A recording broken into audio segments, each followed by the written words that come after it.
everybody? Welcome to PS I Love You XOXO episode 107. I'm one of your hosts, Greg Miller, alongside the future class of video games, aka Forbes 30 under 30, aka someone who's trying to challenge for best hair in the business. Blessing Adeoye Jr. First of all, Greg, thank you. Second of all, Greg, you interrupted me mid-argument with Janet Garcia because we were going back and forth about our GG app lists. Of course, GG is like Letterboxd, but for video games where you can make... She's the roller skating, game playing, marathon training, Janet Garcia. Hello, Janet.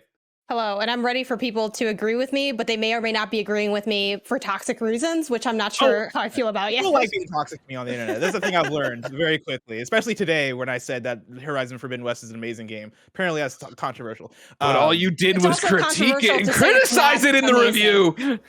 How dare you give critiques for a game that you think is a 5 out of 5? No, me and Janet were going back and forth just now because Janet earlier today, like a few minutes ago, really, put up actually no, it was like an hour ago for you. I think for me it was like a few minutes ago. You put up a list of the games you beat in 2022. That's like a GG list, which means it's all well organized or whatever. And I replied to you because I know last year. Hold on, real quick, give him a shout out. What is GG?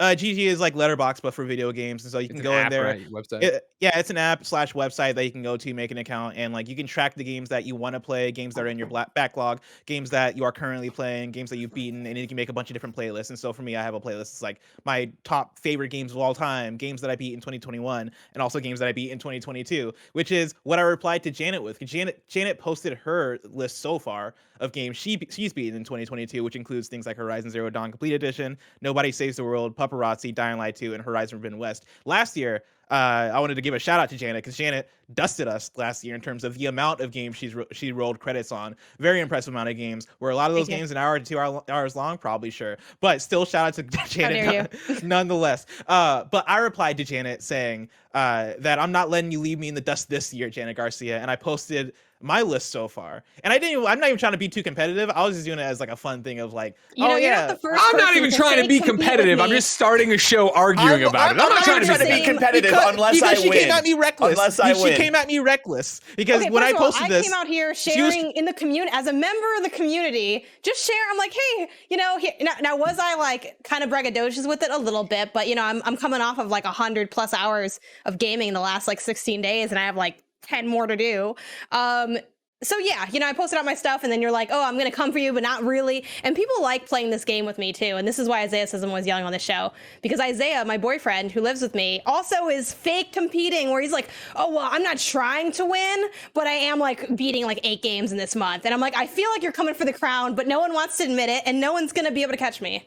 So my list looks like this, right? Like Janet mentioned, she has 5 games. I have 7 games on my list between Nier Replicant, Spider-Man: The City That Never Sleeps, the DLC, which I'm counting in here, Spider-Man: Miles Morales, WarioWare Get It Together, Sifu, Dying Light 2, and Horizon. And Janet replies, acting like that list is invalid because I have Spider-Man: Miles Morales on here and I've beaten Miles Morales again. I played it again in January. For clarity, someone else, like an innocent third party, said, Bless, I think it's kind of like cheap that you have Miles Morales on here because you beat it already. And I replied to both of y'all and I'm like, to be honest, yeah, I wasn't going to say anything. Well, like I do agree. What's wrong with playing a game again and beating it again and rolling credits for another time?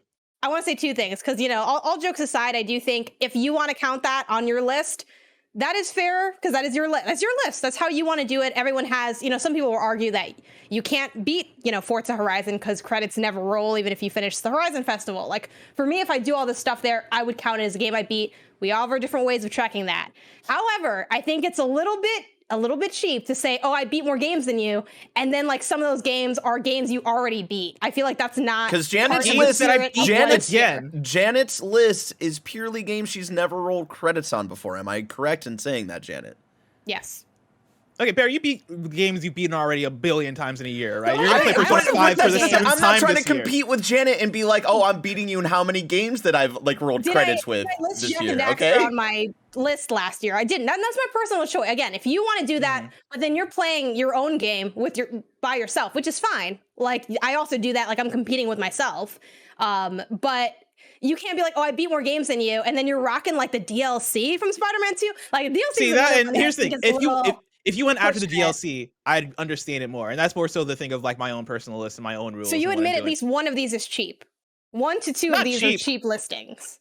not cheap listings. I think on my own, how I look at this list and my purpose for my own purposes of this list, not cheap. For comparing it to your list, sure, I'd understand why you'd be like, okay, the DLC doesn't count. I'm totally with you. Yeah, and that's my sticking point. Because, if you want to count it, I think that's fair. Yeah, I'll count it my own thing. Miles Morales being a game that I played in full. First of all, it's a game that, like, a lot of people will say that Blessing hates Miles Morales, and I call those people correct. All right, and I replayed it, And one of the things you mentioned was like, you already know you like the game. I've been well documented, saying that I like it fine.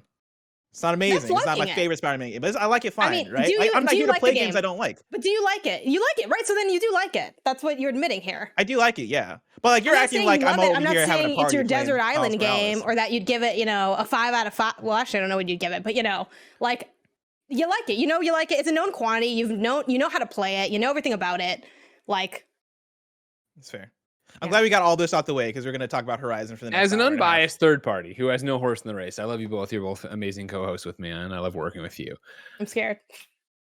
I have to come down, and then stick with me because there's like caveats, obviously. I come down on Blessing's side here. He's defining it as games he's rolled credits on during 2022. If it was he started Miles Morales in 2021 and then rolled credits in 2022, then no. I think it's a game you start and you finish in this year. I don't understand what having played it before. Started in this year. No, he just said he did. I know, but so Blessing, you don't play any. You don't extend the calendar year. You just cut it off. Like those games just float. Well, no, I mean, Near Replicant here, I did start last year. Yeah, that's how I do my list and too. I finished it. When you start it. And so, like, so maybe Greg thinks we're both cheap. I don't know. I mean, maybe no, that's what I'm just saying if that's what I just don't understand. I don't understand why him playing it before would affect the fact that he rolled credits. If he played all the way through and he wasn't like using some weird, I don't know, like, how there's items in certain games that would push you to the end or something. Like, that's not what Miles Morales is. He's playing it from start to finish. It counts. Yeah, I would say, though, it for the second time all the way. The problem I have is that more with the City That Never Sleeps DLC. Not that it shouldn't be counted, but Blessing did literally load up this conversation by taking a giant rock and throwing it from his glass house at Janet for playing 1 to 2 hour games. Well, if you're just playing the City That Never Sleeps DLC, I don't know if that's really a leg you can stand on in the argument. I mean, no, that's fair. And that was just me being stupid and, like, just making fun of Janet. What City That Never Sleeps, I was already halfway through that also. So I did put in like an hour and a half before I beat that DLC. I'm just saying, like, how about you do it the Barrett Courtney way and you just track the games that came out this year? Fucking cowards. That's next. I feel like that's like I feel like we're playing on normal difficulty, and I think you're playing on like something else. Like, I feel like doing it, you have to start it. So here's the thing. Well, I will say just with my thing, I'm not trying to compete, and this is just how I do it every year, where I just keep track of the games that I feel like I put a significant amount of time in, at least, because I always turn this list into my top 10 game of the year list. So that's why. Oh, the games you've played. I like your games you've played. I kind of thought of doing that list too, but then I feel like I'll have just too many lists to keep track of. But I like that because sometimes I do forget some of the things I spent time with that I might want to revisit. Because it all gets lost. It all gets lost in the games beaten category that you move it all to. So I like to get it kind of clear of like what came out this year that I actually put time into that I want to think about for game of the year stuff. I also don't like the amount of work that it takes for me to track all the games that I'm playing. Yes. Just because at any moment it's like, cool, let me boot up King of Fighters. Oh shit, okay, I'm gonna add this to the GG app. If I can jump in, for me, and this is rare, I feel, and I don't get me wrong, the GG app's awesome, and I love that you guys love it, and yada yada yada. For me, it is literally how you guys, or at least Blessing, feels about trophies. Where I'm just like, who's got the time? Why are you doing all this stuff? Like, I am the king of on GG and then also Google Docs, and I'm talking about and probably Excel spreadsheets from back at IGN of like, I'm going to keep track of everything I play this year. And I inevitably start it and inevitably run out of time. Then I get to a thing where I'm in the middle of other things and I just forget. And like GG, I tried last year really hard and it was just extra work. It was homework of going through and doing it. You can look at this. Yeah. Where did I bail out on this? This is what I want to play. Far Cry 6. I fucking platinum Far Cry. Kane and Bridge of Spirits. Like, when's the last time I touched anything and added it here? What's a musical story? Sifu's in here. Did I just no. I mean, a bunch of stuff's in it, but that's from last year. That's from last year, like the last time I touched the list. I too want to play Storyteller. And this is my Storyteller looks so awesome. Also, you have Genshin Impact in there. And I did remember. I started playing Genshin Impact. I literally played like 10 minutes of it, but it was whatever. But the more important thing is like this is where we can see eye to eye, right? We can walk away like the Marvel and DC giant robots that in were the universes at the end of Marvel versus DC, where they shook hands and walked away. This is the second time you've referenced that today, just so you know. Well, the second time I've referenced Marvel versus DC. All right, the first time was Access. It was a different thing. But where I can reference it here is the fact that like honestly, this is why I prefer to stay on one ecosystem. Where I'll go through and at the end of the year, when you want to know what my games of the year is, I can scroll through my PlayStation trophies and be like, what did I play? What did I like? And then, of course, there's the random Switch or Xbox or PC game I have to remember. But if it's usually something that brought me out of my PlayStation world to play, I can usually remember it. But here's the hack. If you just play one less ZJ the Ball, you can just use that time and funnel it back into the organization. Honestly, I don't think so, because I'm with Blessing or with Barrett of moving them around on GG app. Where it's like, all right, wait, is it completed? Is it left? Is it abandoned? Is that? And then I don't feel like I do it. I feel like I'm using the app wrong. I feel like I'm failing the app. Ladies and gentlemen, if you didn't know, this is PS I Love You XOXO. Each and every week, Blessing, Janet, myself, and the one and only CEO Junior Barrett Courtney come together to nerd out about all things PlayStation. If you like that, you should be part of the show at patreon.com/kindafunnygames. Over on patreon.com/kindafunnygames, you can write in to be part of the show like the dozens upon dozens of you did today for our Horzion Forbidden West FAQ. Thank you so much for your support. Of course, also on patreon.com/kindafunnygames, you could watch us record each and every episode live, just like Cameron Kennedy is, L2 Larson is, Cooper is. If you didn't know, ladies and gentlemen, I'm like, Cooper is. Of course, also on patreon.com/kindafunnygames, you can get the show ad free. You can get it with the exclusive post show we do each and every week. You can also get these bevy of benefits for the XCast, for the Gamescast, for everything under the Kinda Funny video game sun. However, if you have no bucks to toss our way, it's no big deal. We put up every episode of PS I Love You XOXO Tuesday morning, 6 a.m. YouTube.com/kindafunnygames, roosterteeth.com, and podcast services around the globe. If that still wasn't enough of an easy way to support us, of course, like, subscribe, share, rate us on iTunes, rate us on Spotify, rate us wherever you can. And then if you're using the Epic Game Store for your video games, use the promo code KindaFunny, the creator code KindaFunny. Of course, when you make purchases, then we get a little bit of money from it. It doesn't cost you anything extra. If you are like me and play most of your stuff on PlayStation, no big deal. Rocket League, Fortnite, wherever you can put in an Epic creator code, you can benefit. Kinda Funny. Housekeeping for you. Our Horzion review for Forbidden West is up. It is up as a Kinda Funny Games cast. So if you haven't heard it yet, check your podcast feeds over there. Tuesday, next week, is PS I Love You XOXO as usual, except for the fact we won't be doing a live recording on Monday. Instead, we'll be recording it outside of the paywall of Patreon for everybody for the PlayStation Vita's 10th anniversary. It's 10th birthday, ladies and gentlemen. We're going to record the show live, twitch.tv/KindaFunnyGames on Tuesday, the 22nd at 11 a.m. right after Kinda Funny Games Daily. So swing through, check it out there. Bring your cake and your Vita memories. Dress to the nines. Don't forget. I'm sorry. That just really caught me off guard because I didn't know any of this and I just find it very funny. Well, you know, you got to go big for year 10. You know what I mean? I think this is the silver anniversary. I forget. Does 10 feel right? Because for some reason, whenever somebody tells me that it's the 10th or 15th or 20th anniversary or something, usually I'm like, wow, I can't believe it's already here. For Vita, I'm like, I feel like the Vita came out like 20 years ago for some reason. Does anybody else feel like me? Does the Vita not feel ancient? Yeah, it does because it died really quickly. You know, I think the PSP feels which is the PSP is older than the Vita, but like the PSP, I feel like if you told me 10, I'd be surprised. Like I would think it's old. Like I think the PSP is so old in my mind that the Vita could be 4 years old, and I'd be like, sure, why not? I think it's just also that like video games change so dramatically.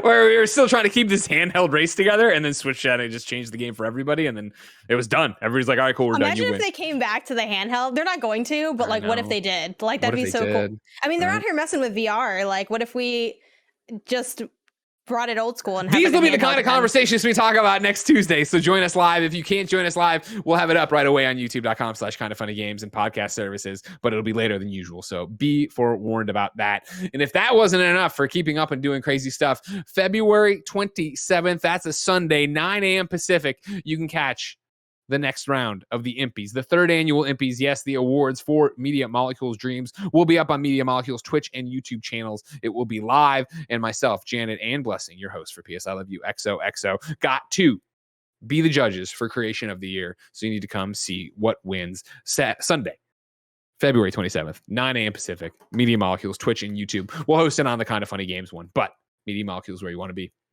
Thanks to our Patreon producers, Gordon McGuire, James Davis, a.k.a. at James Davis Makes, Pranksky, Tyler Ross, Delaney Twinning, First Responder ND, Julian the Gluten-Free Gamer, James Hastings, and Casey Andrew. Today, we're brought to you by Upstart and Green Chef. But I'll tell you about that later. For now, let's start the show with topic of the show.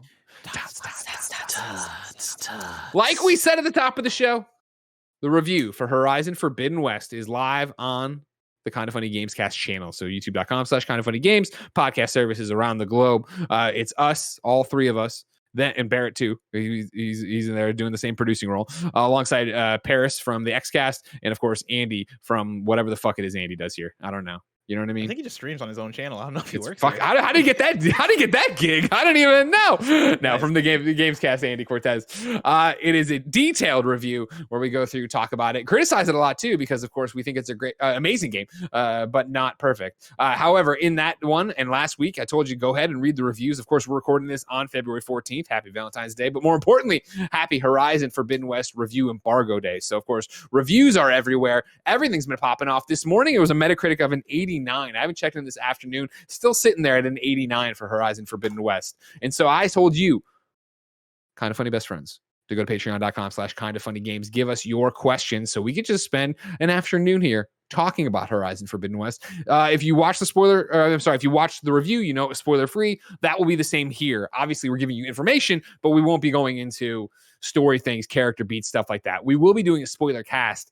And Janet Blessing, I haven't looked at the calendar, but I would figure next week's the Vita thing. Plus, it comes out on the 18th, so we're not asking people to put a pedal to the metal. Maybe the week after that, we do the spoiler cast. So not next Tuesday, but the Tuesday after. That sounds good. Everybody listening? Up. Yeah, something like that. We haven't looked ahead. I haven't looked ahead, I should say, to make sure we're not missing any embargoes or anything that'll be coming out around then. I know Elden Ring obviously is all over the place, but that'll be a Gamescast thing. I feel like we should be clear for a PlayStation conversation there, but we'll see. Everybody put that note in your head and think about it there. So I want to jump in here and I want to talk about it, right? And talk about Horizon, go through all your questions. But where I want to start is after our review, we finally all got to talk to each other yesterday, Sunday for the Gamescast. I don't know what you guys did. What I did was go play more Horizon Forbidden West. And then, of course, read through and watch videos today of the other people reviewing it. And obviously them being in the same line as the majority of us. If you missed the review, we all gave it 5 out of 5. Amazing, except for Andy, who said it was a 4 out of 5. Great. And going back to the game today, especially after getting feedback from Kinda Funny best friends who were like, man, it seems like you guys were really critical of it. You know, you talk about liking it, but you talk a lot about the things you didn't like, because we do say it's not perfect and we do have a bunch of criticisms for it. You know, picking up the sticks today, especially, and going and running side missions and playing it, it's one of those things where I'm like, fuck, is this game good? I love this game so goddamn much. And I'm not at all trying to kiss ass on the thing or whatever. It's more the fact that if what I was reviewing and how we were reviewing it, if it got lost that the game is amazing, that we think it's so great, I'm sorry about that, because we did it a disservice. Because running side missions today, Janet, it was that thing of, oh, this is going to be an easy side mission. And before you know it, it's 30 minutes later and I've exhausted all of my resources and all my things, but I'm standing in front of a downed Dreadwing. And I did it. You know what I mean? It was the first Dreadwing I had run into, Apex. I took it out and I felt accomplished and great. And that is something I think we talk about in the review, obviously, of like, hey, the gameplay's still great. Hey, the enemies are still amazing, yada, yada, yada. But then we do get into the nitty gritty things, granular, which was the key word of yesterday, right? Because I think with all the things we love, we want to criticize, and especially when you're finally talking about it. But I wanted to start at the top and talk about how much I fucking love the game. Yeah, I think too, to add on to that, like it's something that I've posted somewhere, it might have been YouTube replies, on Twitter, just everywhere. But like one challenge, and obviously the onus is still on us to try to convey, that love and passion that we do have for the game, and we think it's amazing, when we think it's great, to really speak to the things that made it that way. And I do think we were like pretty successful in that. But I think one of the challenges that is always the case, especially with a game like this that is so story heavy, is I'm like, well, I'd love to tell you, but I cannot. And even to a degree, like some of the moments that happened. I'm like, if I describe to you this moment that I think was like, wow, like my mind was just blown looking at this scene with this like item, like I don't really want to ruin that for you because I want you to be able to have that experience. So it's always challenging to talk around that. And I think especially with something that's so narrative that we don't want to spoil it, it can be hard to get really specific. While with something like the intricacies of the fast travel system, I'm like, okay, well, you know this like in 10 seconds into the game. So it's something that's a little bit easier to discuss in depth. And that's the thing why I'm excited for the spoiler cast, I think, is the fact that, you know, I didn't realize this till today talking to PlayStation about something completely different where I was like, oh, yeah, I'd love to put up this image. I put up an image, Barrett, if you can go to my Twitter, of, you know, the first game Benjamin ever got to actually watch off screen me play was, in fact, Horizon. But in the lower corner, and don't zoom in on it, Barrett, there's something that I think is a spoiler. And I was like, oh, while I was talking to PlayStation, I asked them, can I put this up? And then I was like, oh, you know what? Don't even bother. That thing's there. And they were like, oh, no, you're allowed to talk about that. Like Barrett told me later they gave us B-roll of it, and they were like, we think it's a pretty, you know. Yeah, I almost used that B-roll yesterday.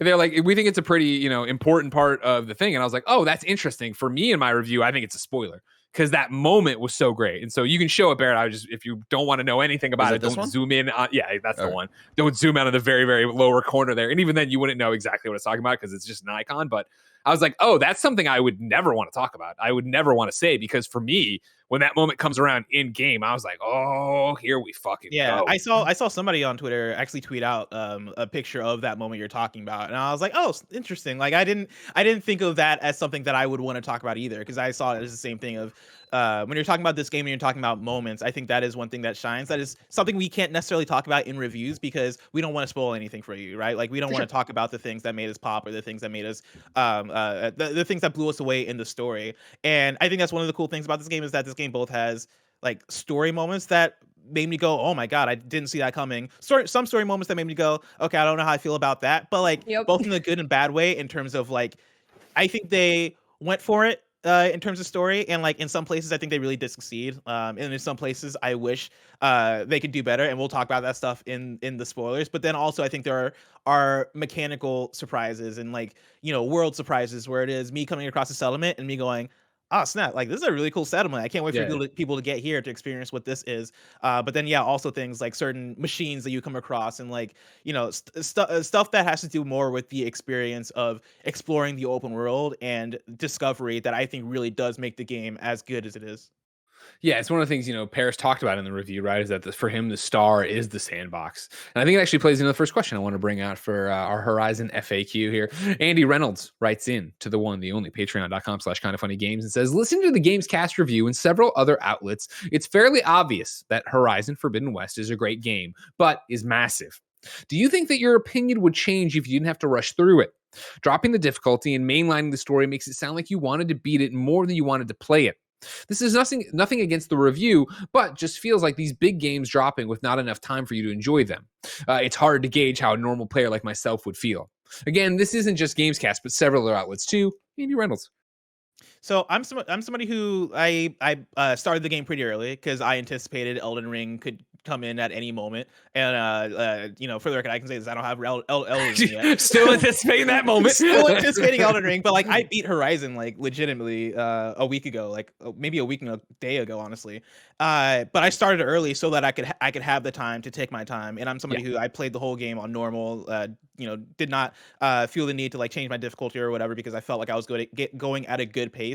And I was playing the game the way that I would play any game, even if I wasn't playing it for review, which is, for me, I am mostly a mainline kind of person, even in open world games. It takes a really, really, really good open world to make me want to explore and veer off the story. And I think Horizon made me do that enough to where I felt the open world was good. Like I'd probably say that in terms of the time split, I was probably 30% doing non-main quest stuff, which is high for me because I really do like to just mainline and go on to the next thing. And so like I felt like I had the time to breathe. I felt like I had the time to explore. I felt like I had the time to play as I go. And with that, you know, I came out of it really loving it. And I think the game is designed in a way where even if you're playing and mainlining it, I think you're still going to enjoy it for the content there. I still wonder how people will beat it in terms of the level gating, because it is a thing of, to do the next mission I had to be, or not that you have to, but the game suggests that you be level 27 because it's a level 27 mission, and if you're 25, I don't know how that goes. Maybe you guys can answer better than me, but for me, I was usually over leveled because I found enjoyment in like going and finding ways to level up because the game just has a really good gameplay loop for that. And so for the way I played, like I really enjoyed it, and I don't think it would have been changed if I played a different way. Yeah, this question is one that like I'm really excited to dig into a little bit because I think I see it come up a lot of times, especially for open world games, sometimes for other games as well, with this idea of like needing to like do more. And I'm with Bless where a lot of times I'll just mainline anyway. Like growing up, I was just a mainline player, and I think that is the most standard way to play, which is usually like my preferred review method is whatever's I think people are going to be doing. But the other element of this too is like, you know, maybe it's hard for, and this is in no shade to like Andy for writing in, because I think a lot of people have this question on their mind, but maybe you can't imagine doing it because you don't do it. Like I've been reviewing games for like 7 years and playing them my whole life. Like I'm part of being able to like review and critique is being able to do things in a different level, in a different style than like the average player. And like you can argue that, oh, that's sometimes it's not like it's not the true review because it's not what a regular gamer would do. But I'm like, well, a regular gamer, once you start reviewing, you're not that anymore. You know, you're a reviewer, even if you're doing like a casual YouTube thing or something. So like, I played this game quickly. I've played most games quickly. I beat like 50 games. Like some people have a natural like cadence of playing stuff fast or playing stuff slower. Like we all play differently, but I feel like, and I like this question couches it as, hey, I'm not throwing shade. I'm just kind of asking because yeah, I mean, a lot of that is the nature of the industry, and I would love to have more time with stuff. I think there's value in having more time, both from spending more time with the game to also having a healthier work-life balance. Like I would love to have games for months, even if regardless of the size, but that's not really realistic given the cadence of how the industry moves, and then also behind the scenes, like them just having the game completely done and perfect and then sitting on their hands for like 2 months. Like I don't necessarily expect that from the developers either. You know, I appreciate as much time as I'm able to get with it. But yeah, like I also beeline through a lot of stuff, but I really don't think it changes my perspective at all. And I tweeted about this, but back when I did guides, a lot of people would say, oh, I think you are so critical of these games because the guide made you hate them. I'm like, I haven't written guides for a year and I still am the same kind of critical as I've been. Like, I don't think I can understand why people would have a hard time understanding how it doesn't impact us, but I'm like, this is like how I do coverage. I also like react to stuff really quickly. Like it's kind of a fast-paced thing, and playing games for coverage is inherently different than not, but that doesn't mean that the perspective is totally warped just because it is in this different context. I think it's worth noting too that, you know, the people in the general audience play games in a bunch of different ways as well, right? Where like many people might ask the question of, oh, if you played this game in a week or if you played this game in a week and a half, like how does that affect your view of the game? But there's a lot of people out there that as soon as Horizon comes out, they're going to play that game in a week, or they're going to play that game in a week and a half and have likely the exact same experience as us. And then there's also going to be plenty of other people that play the game over the span of a month or months. And I think that's the beauty of having multiple people on our team review, where it is you have Andy who wanted to get through the game a bit faster and played the whole game on easy because he enjoyed the game more that way, right? You have me who like I started early and just like lived in the game and played on normal, right? And you have, I think, a good picking of different types of experiences between me, Janet, Greg, Andy, and Paris that you had to pull from. That, you know, I think we have I think it's a good range of opinions and views that'll really like that'll allow you to like pick one or pick multiple that you feel like you vibe with in terms of the kind of experience that you have with games.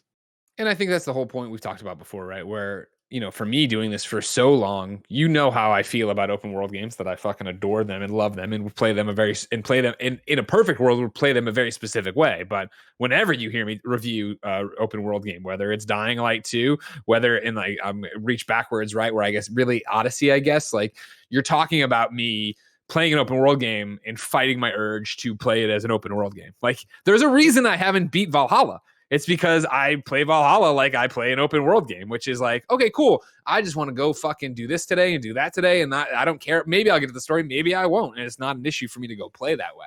Whereas something like, Horizon review, I'm very much, and this is, you know, eye of the beholder, your mileage will vary for everybody. I am not one of these people to review a game. You have to have beaten the game. You have to roll the credits. I think that your review of your 3 hours or where you dropped out is totally valid and fair, and especially for what KindaFunny does, should be shared that way. Of course, with the context of I dropped out after 3 hours. I did not like XYZ and blah blah. Because when I say that, Blessing says that, Barrett says that. Not Janet, no. When Janet says that, when anyone says it, right, you've been around usually long enough to know, oh, well, I know that I'm in line with what Janet says. I agree with her on X, Y, and Z. And Barrett likes these kind of games, and I traditionally don't. Or he said he liked this about a certain game that I definitely didn't like that about.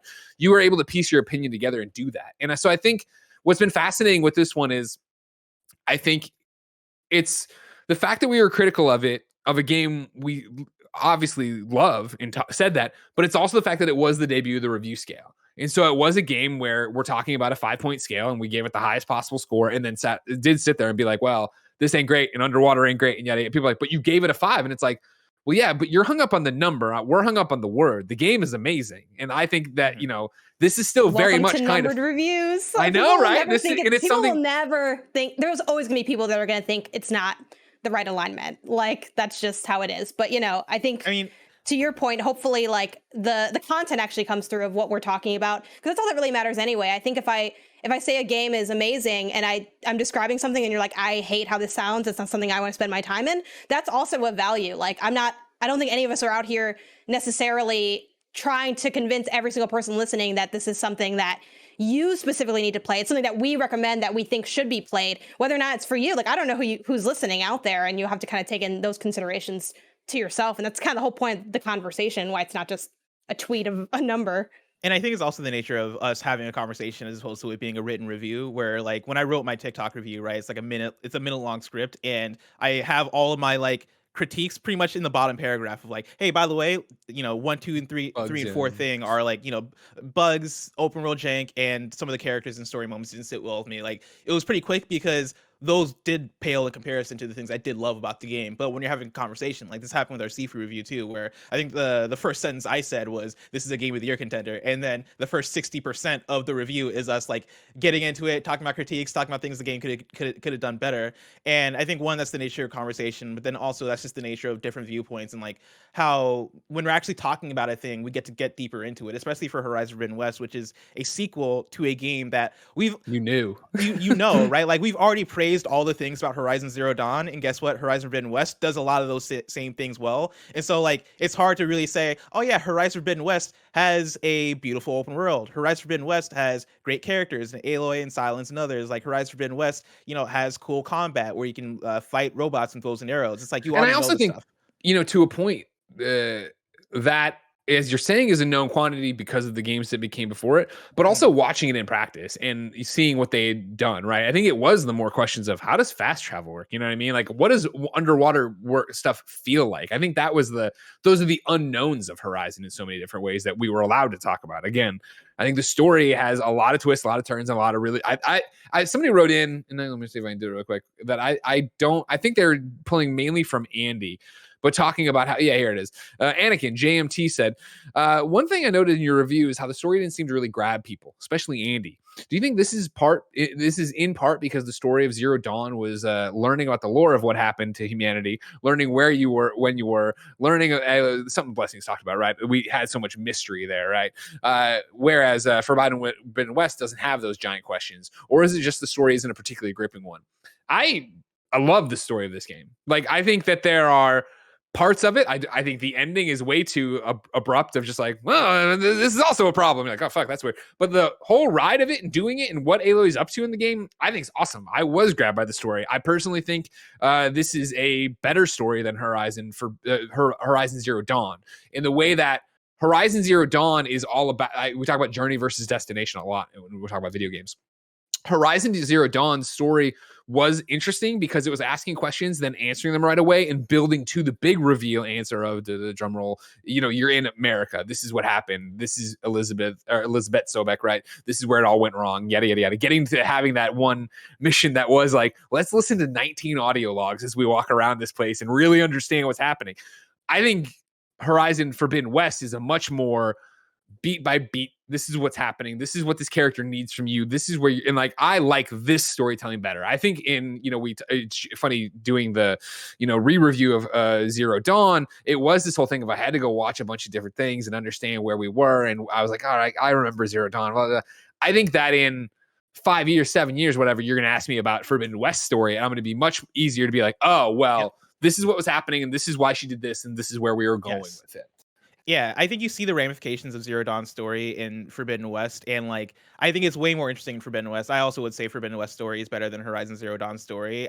For me, it is very specific, like some main quest moments and some characters that like I wish were more fleshed out and well done. But also like when I say that, right? I can't wait to talk about the main quest moment, because it's the same main quest moment I slacked you about, and then we talked about, and then it's the same main quest moment Janet texted me about, and it's that thing of I know, I'm not sure Janet's new thought on it now, but I know at the time, Blessing, you were like, I don't feel this, I didn't like this. And I was like, I like it's a weird thing for what the moment is, but I'm like, it got me. And it was one of those things like, fuck, I care about this. Yeah. And I can't wait to talk about it too. But yeah, like those are just moments for me, right? Where when you're talking about the narrative as a whole, you're talking about a 30-hour main quest, right? Maybe like 25 hours. You're talking about a bunch of side quests. You're talking about a big open world, and the game is so much more than those few story moments that like didn't hit for me, right? Sure, like I think there's so much there that is interesting and that capitalizes on the story elements that Horizon Zero Dawn sets up, that for me made this game like leagues ahead of what Horizon Zero Dawn did narrative wise. Janet, you agree with that? Yeah, I mean, I think there's again, there's some interesting choices made that I am excited to talk about when we eventually do a spoiler cast. But even that aside, I just think there's more standout things to reflect on. Like, and granted, I just played, even though I played Horizon and beat Horizon this year, like only a few weeks ago, and this one's inherently fresher because it came out like after the fact. But like, I feel like I'm going to have there are more things I can point to that are intriguing, both from like a story standpoint to like a mechanical battle standpoint that I feel like are just so much more poignant. I think another thing too, like this is kind of getting away from story, so I won't talk too much about it. But one thing that I thought this game did better than Zero Dawn did is some of my favorite parts of Zero Dawn are when they shook things up. Like the core of both games is still, we're hunting, we're shooting arrows. Sometimes it's animals, sometimes it's people, sometimes it's machines. And that is still very much the base, but I feel like there's a lot more like good side dishes mechanically in this game, and both like narratively by extension, where it's not just the cauldrons, it's like the way they do the ruins, it's the way they use like the tools that you get to like put an extra little twist on the exploration that you did. It's the way that like metal flowers are here, but they're different now. Something's going on. It's those little parts that make it feel like this is akin to what Aloy's journey is supposed to be in this game, which is she's venturing out to somewhere that she hasn't been before, but it's like it's a different, like completely different area. It's in the same general map. Like if you just keep walking west, like you'll get to this area. So it has that, it feels true to that. And I think that's a real big strength, because like I think oftentimes when sequels show up, there's always that question of, why do we need this? What is it adding? Like, what kind of story are we building? How is it? I want it the same, but it can't just be the same. It has to be more, but not too much different. Like, it's so hard to land a sequel well. That's why, they often talk of the sophomore slump, or like, what's a sequel that's actually better than the original? People talk about that as a rarity, and I do think it's hard to find that charm and that impact. And I think this accomplished that. And I think that alone is a really big feat when the first game was already very good. Like even outside of, the conversations we've had praising the game, critically, like it is known as a good game, like as a, 9 out of 10. Some places gave it a 10 out of 10. Like that is a very like critically acclaimed game. So for them to push it even more and create something equal, if not better, I think most people would say it's better, is highly impressive and can't be praised enough. One thing I want to bring up too in terms of story, one thing we did talk about during the review that I think might feed into what Anakin is getting at in terms of the story not necessarily grabbing people as much, is more so, I think, what the game is as an action RPG. And it's not an RPG-ass RPG. It is not The Witcher 3, even though it has what I'd say are Witcher 3 influences, right? I think the world goes for it in terms of building a bigger world that is explorable, where you are helping people and doing all this stuff like you would in The Witcher. But one of the things we talked about was side quests, and the side quests in this game don't grab me as much as side quests in The Witcher 3 or something like Fallout, and that I think is because of the kind of story they're doing here and the kind of character that Aloy is. Like Aloy is a character that I really like. Aloy isn't necessarily a character that I love from oh man, Aloy's like one of my top 5 characters of video games of all time. She's very much, I think I made mentioned it clear in the bracket. Yes, I made it clear in the bracket. I mean, and I think I said this in the review that like Aloy is very much like neutral good or lawful good in the way that there's not really choice. There's not really a moral conflict in like the things you're doing, right? And like I think that's just inherent to the type of game that Horizon Forbidden West is, which isn't the type of RPG that's going to necessarily speak to everybody. I like having the moral conflict. I like being like, are we going to let this person live or die? Well, they they burnt a city down. Well, but like it's morally wrong to kill them. So now you got to figure out what that is, right? I like those types of moments in RPGs, and I like characters that are more conflicted. Aloy is in this game, and Aloy in the Horizon generally, right, isn't really like, she's not doing bad shit. Like I don't know if she's done a bad thing in her life. Honestly, I will say though, to push against that just a little bit, because I agree, like, and I've texted you about the ways that I very much agree that Aloy's too good to be like that interesting. Yes, like she's like, I don't know if I want to say like the joke that I told you in relation to like how I perceive Aloy, but she's very much. You got to do it now. You got to do it now. Okay, Aloy would be the kind of person. The comment I made, and there's some like worker stuff with the Asylum camp earlier on, but I'm like, Aloy's the type to be like, what if we didn't need a union to solve this? What if we found a different conflict resolution? Like, and by that I mean, all of those intricacies aside, she's the kind of person that wants to please both sides. Like, she just wants to help people and like do good and be for the world. And while I think those are great qualities to have, and obviously she's a hero, I'm not asking her to, start murdering everybody, but it doesn't allow for a lot of layers and angles. There's no edge to her. However, the one place where I will push back on Hold on, the lack right there, of, like, I just want to edge chime in. I want to just chime in of like how much I fucking want to talk about this game and the story of this game, because it tries to address this, I feel, in the story, and I don't buy it. And but that's, I would have to get into a whole bunch of spoiler stuff of what was said and done in the game, but I can't do that. So I'm sorry, back to you. No, for sure. I'm excited to, like, once we can get the gloves off and really talk about it. But the one thing that I think they add or flesh out to her, because they kind of did establish this a bit in the first game, is her like relationship with other people and on a more interpersonal level, and how she's very like distant, like, oh, I'm too busy saving the world to like be okay with you next to me, or like to be okay with whatever, or like to embrace this friendship, or to reflect on the loss that I have had. And I feel like part of this game is, to mixed success. I think they're trying to kind of break her out of that and get her to kind of explore that.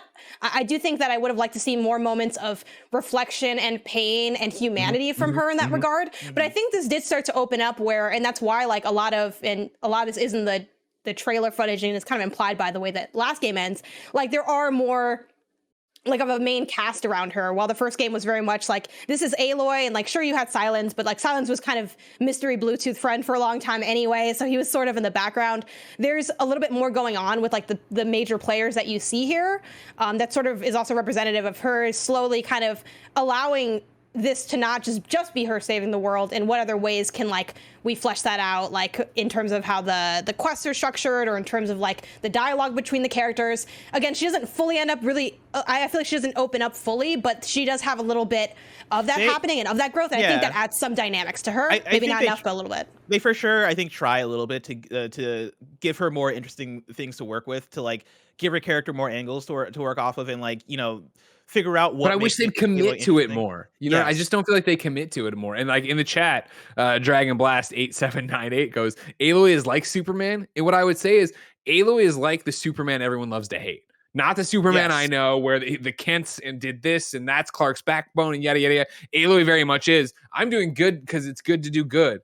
And but why? Like, what is going on? Like, what? Like, we don't get exactly everything we're just saying. We can't get into without spoiling, especially a bunch of the relationships in this game. But yeah, to round out the thought I was building up to here, right? Like, I think that is the big thing that I think Andy was getting at, also talking about it yesterday, and part of the conversation we're having.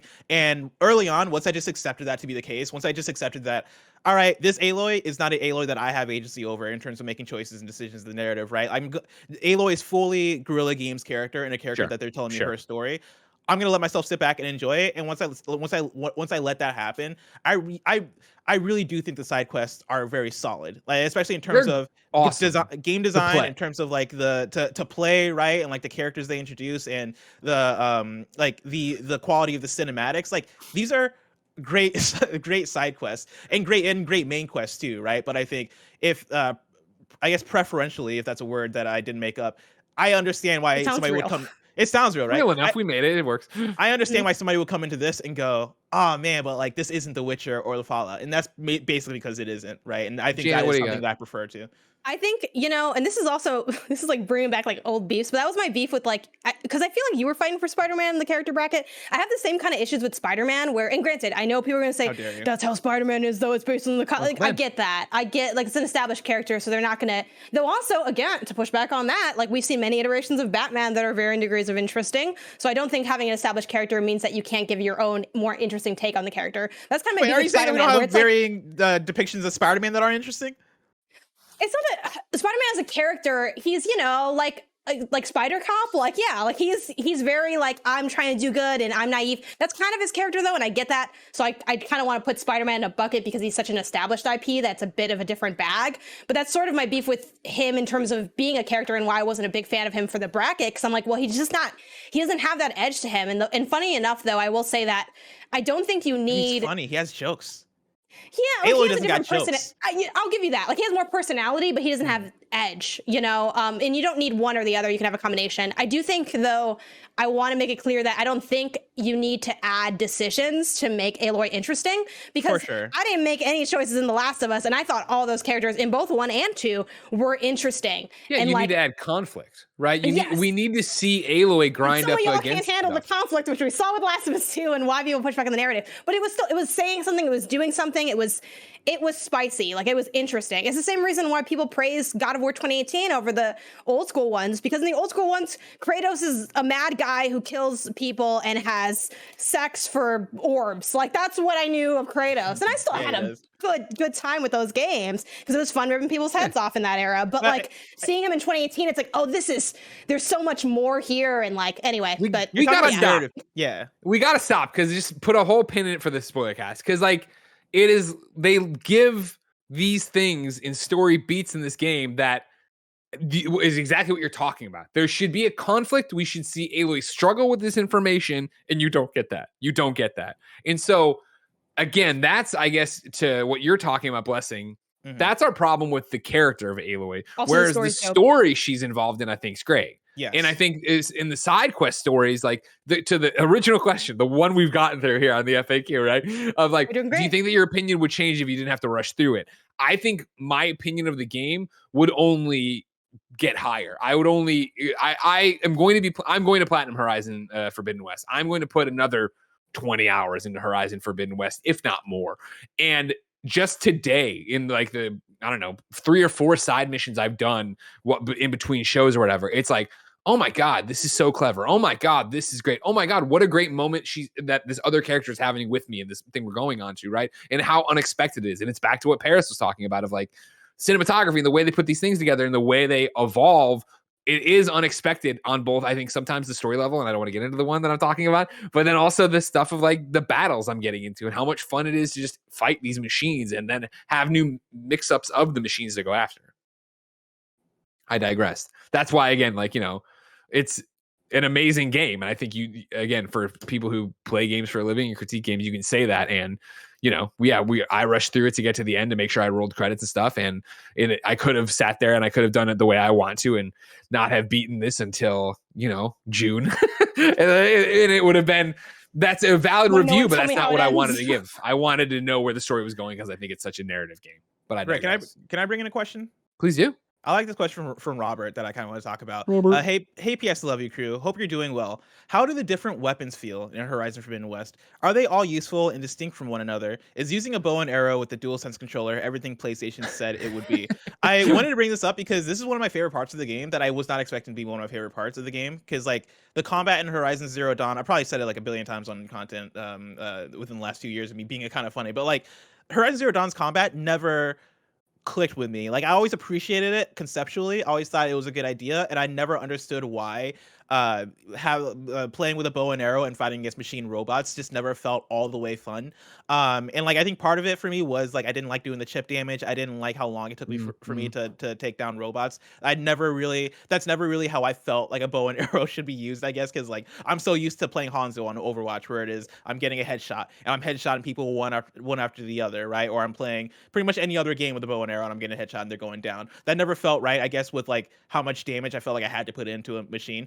Horizon Forbidden West, I don't know what it is, but I'm in love with this combat system. So much so that like I'm going back and I'm looking for activities that just are pure combat in Horizon Forbidden West, just so I can fight these things. And it goes back to like what me and Paris I think we're talking about in the review and in our KFGD today. But it is like part of it being that Horizon Forbidden West isn't them redefining Horizon Zero Dawn by any means. It's not them redefining the gameplay or redoing or remaking anything. It is them refining it and them like really figuring out what makes that combat sing and polishing it. And I think it's so much better in execution where like the slate of weapons that I had toward the end of the game when I bring up the weapon wheel, which I think holds more weapons than was in the previous game, because when I booted up Horizon Zero Dawn during the reveal, I was like, oh shit, I'm only carrying 4 weapons, whereas in Horizon Forbidden West I probably had like 8 or something like that. But then they break it down by like, you know, the different ammo types and stuff like that too. Yeah. So like right now my weapon wheel is ridiculous with all these things I've spread out across it.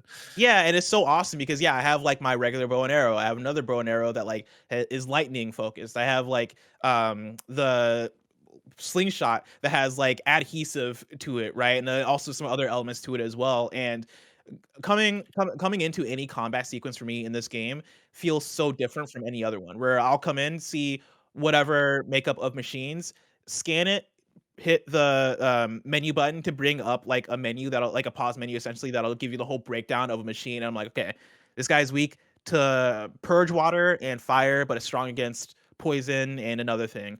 All right, like let me look at all the components. All right, cool. Now I'm gonna get out of the menu and I'm gonna switch to whatever weapon I have. Yep. And the journey to one, like even before even having those weapons, right? The journey to getting those weapons and me being like halfway through the game being like, all right, I need a fucking arsenal because I am not. All I have is a bow and arrow and like my I'm gonna call it a lobber, even though I know that's not what it's called. Like the machine gun weapon. A lobber is something different. Yeah, like that one that shoots a bunch of arrows. Yeah. Like a blast gun or something. You use that? I use it. The bolt blaster. Yeah, Bolt blaster, it's good for tearing machine parts off. Like I used it a bit in the first game, but not as much. I used it for a bit because it had the right elements that I needed. Actually don't love using it just by itself, just because it's kind of hard to using out. You got to reload it, and there's a whole thing there. But you know, like I had just like those couple of weapons, and I was like, I need more. And so like I made a day just to explore and find weapons and all that shit. But then like after I did that and got into combat sequences, it is such a satisfying loop of like dissecting the machines, going for the components, like having it hit the right moment where it's like I'm fighting whatever machine. They do like the thing where they lift up because they want to like come down on you, and then as they're lifting up, right, you aim for their chest and explode them from the inside. So satisfying. And yeah, the combat in this game I would say is way better and way more fun than in the first one. See, I'm with how the different weapons feel. From the live chat, I want to bring in Omega 3, who wrote, do you have to use alt weapons to really succeed? In Zero Dawn, you can easily clear everything with the bows and the tripcaster. I played, or tried to, I guess, play most of the game like I played Zero Dawn, which was I have these 2 great bows or whatever, and maybe a tripcaster, but I have these 2 main weapons that I'm going to use and I'm just going to own everybody with, right? And that was buying other bows for me in this game that had the different elements attached to them, so that if I ran into an acid person, if I ran into a fire person, I had a bow that could do it, and then I have the one bow that like does the most damage, right? So I'm just really laying on when they're being affected by it. Later in the game, I got into, all right, cool. Again, the game puts limitations on your resources, not in terms of you collecting, but in terms of what you can have. So I'm getting into these grueling battles that are awesome. And I say grueling, but like, you know, they're just pushing me. They're testing my metals. I tweeted before the show, right? And getting down to, all right, cool. I have to switch over. I'm looking over to see all the official names. I'm going to use the Shredder Gauntlet for the first time, which is this thing that like, because it has electrical damage. I don't have anything else on me right now with ammo that has electrical damage. And doing that and be like, oh my God, this weapon's fucking awesome. Is it like, you know, ping pong balls around them? I could not get that Shredder to work. Oh, really? I love it now. It's to catch it back. That was the thing that was tripping me up. Yeah, but I like that element too of seeing even just new weapons, because like I think it'll probably grow on me over time, like when I have time to do all of the like the hunter trials essentially, which are also, you know, I spent some time in the review talking about the small things that I didn't vibe with, but there's also a lot of small details that I really liked. Like the hunter's trials now have a breakdown page with tips, and they immediately tell you what the actual thing is, so that you're not just going in and you slide down that little like rope, and I'm like, how many? Okay, you want me to get these canisters, but like, do you want like 2 canisters or 200? Because that's going to change how I play this out. So there's a lot of fun little quality of life stuff there. But I liked seeing the new weapons, even though I didn't always gravitate to all of them. Again, shout out to that random spear I got on that side quest. That ended up coming in handy later. But I think the variety is really great. It was fun seeing new stuff, and also new takes on returning favorites. Like for me, I like the rope caster a lot in the first game. I didn't use it much here, but I was excited to see that. I think one of them either has electrical damage, or there might be a variant of the rope caster that can shoot like the elemental canisters attached to it. Like I might be kind of conflating those two things, but those are like some fun little twists on that. I think as far as do you need those weapons, I mean, I think ultimately for this game, like as long as you have something that, as long as you're mindful of elemental damage and like using that to your advantage, I don't really think you need anything. It can kind of play it however. Like I was a fan of like the blast sling.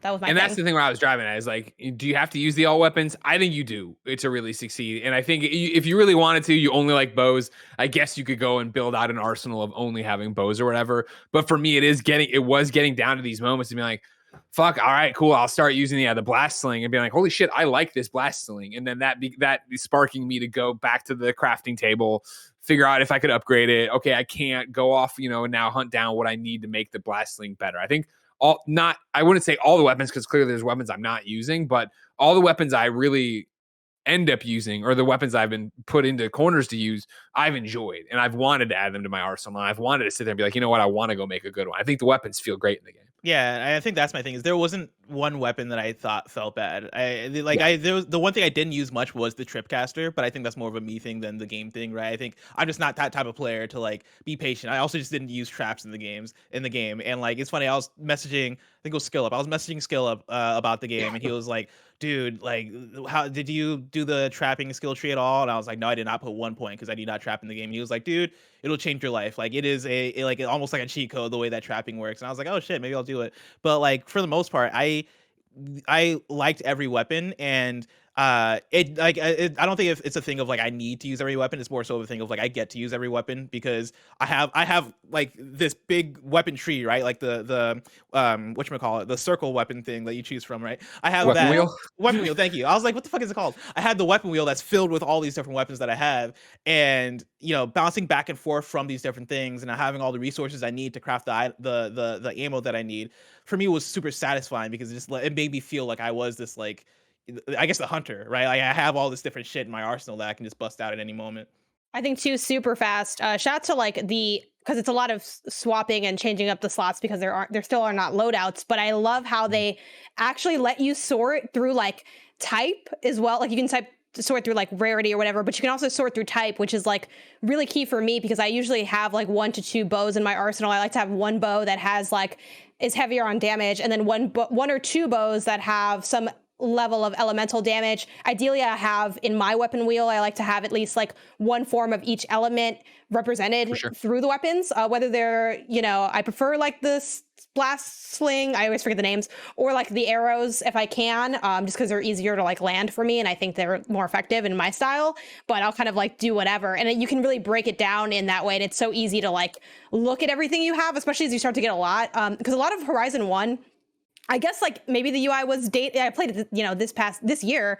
And I guess I kind of knew the UI was dated, but I didn't really realize how much the UI could be improved until I saw Forbidden West and was like, oh my God, you're telling me I'm not just looking at like these small little icons that don't really mean anything. Like I have like full information laid out for me to like use these tools you're giving me. Like it sounds small, but it really goes a long way when you're putting in like all that time and getting to know the arsenal and building it out.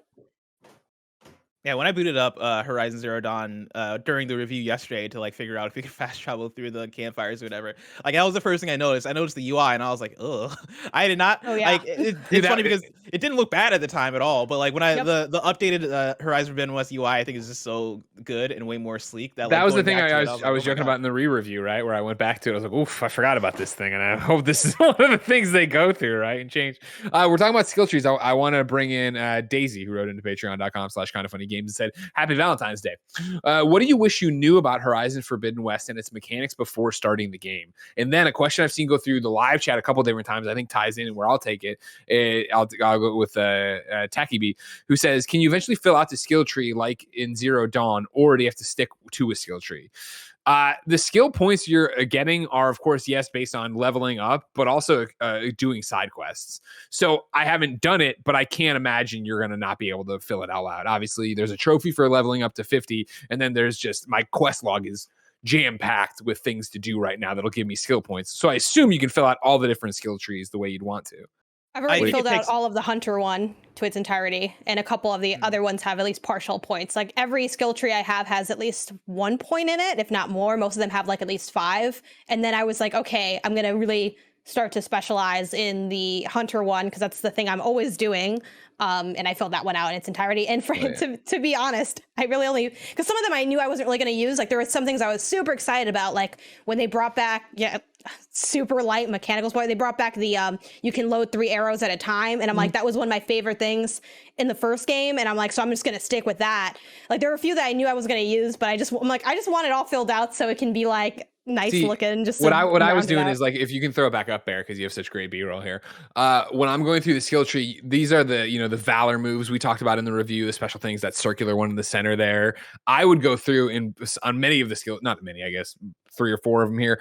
I was going through and I have the Valor moves I wanted. I know what they are. So I wasn't investing the skill points in the rest of them. I was just doing the smaller ones, which are more passive buffs or, more damage or more time or, more concentration, more healing. Not that necessarily the special moves, but going through and putting my points in there, which is why I'm like Janet, where I have a hodgepodge of things around, but I have 9 points just sitting I haven't done anything with, and then my Hunter tree's filled and my Infiltrator tree's filled. Survivor's pretty filled. Warrior and Trapper a little bit. None in Machine. But again, I think too, you're going to be able to fill it all out. I'm curious as to how like the two of you perceive this, and obviously like I spent the most time with the entirety of the game, like most recently, like of Horizon 1, but I personally felt like I was leveling up / getting skill points a lot faster. I think part of that might just be because there's more trees, so they're like don't want you sitting there and like grinding for like your whole life. They reward the skill points based on like quest completion too, as opposed to I forget. I don't in Horizon Zero Dawn. I think it was just purely like when you leveled, as opposed to like finishing certain tasks. And I think it's that combined with like you're getting more skill points, but then also I think it's going to take longer for you to fill the skill tree because there's just way more there, which I think is a really good way to do it. But that's why. What do I wish I knew about? What I wish I knew about Horizon Forbidden West personally is that I don't think I think you're going to get the points fast, so don't hem and haw. If you see something cool and you want to do that, buy it with the points and just go for it. However, Suddy did write into patreon.com/KindaFunnyGames and says, is it easy to respect the skill tree in Horizon? And are they as liberal with skill points as God of War? Again, I think more liberal. You get points left and right. However, to my knowledge, correct me if I'm wrong, guys, there's no way to respec, right? I haven't seen, there's no button to say take all the points back or do anything like that. No, I don't think there's a respec, and I don't think you need it, honestly. Like I'm apparently sitting on 33 skill points. I don't know when this happened. I saw that reaction and I was like, what the hell? I don't know why. Yeah, I don't know why. I don't know where I got these from, if I'm being honest. I'm gonna spend my 9. You spend your 33. Having already both of you rolled credits, what are you looking to spend those points on now at this point, now that you're post-game, So when I look through the skill trees, right, like I have nothing in Trapper and absolutely nothing in Machine Master. I have Survivor almost completely filled out, Hunter almost completely filled out, and then Warrior almost completely filled out. Honestly, when I look through the rest of the skills in the skill trees, I'm just like, I don't really need any of this. I feel like I'm pretty good. And so yeah, I feel like there's an overabundance.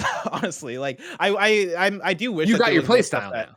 I got my playstyle now, but I also wish that there was more stuff that I cared about in Trapper and Machine Master. But also I know Janet cared about more in the Trapper skill tree than I did. So maybe it's just me playstyle. But I left trapping behind. Like my trapping ways are over because they limit the amount of traps you can put down. If I can't put down 50 traps and not play the game and just let people walk into them, you can keep it. So I really actually didn't use trapping too much. I didn't miss it as much as I thought I would because and two, they would snap and I would try to run one, and if it was over water, it would just break because it's electrical, which I get from a realism standpoint, but I'm like, look, I'm in this machine world, So I just ended up not using them very much, but I didn't miss the trip cast as much as I worried I might. Blessing, I'm going to talk about patreon.com/kindoffunnygames, but when we come back, I want to know what you wish you knew about Horizon Forbidden West before you start. Janet, I want to know what you wish you knew. And then Janet, we got some questions since you are the person who played Zero Dawn from the start, the freshest. However, for now, ladies and gentlemen, let me tell you about patreon.com/kindoffunnygames. Of course, on patreon.com/kindoffunnygames, you could be watching us record the show live right now, just like Cooper is, Joshy G, and Indy Ronan are. Of course, you could also get the show ad-free. You could get it with the exclusive post show we do. You could write in like so many of you have already, and so many more of you will. But for right now, let's focus on those ads. Since you're not on patreon.com/kindoffunnygames, here's a word from our sponsor. Green Chef is the greenest way to get your greens. It's the most sustainable meal kit out there, offsetting 100% of their plastic packaging in every box and 100% of their carbon footprint and emissions.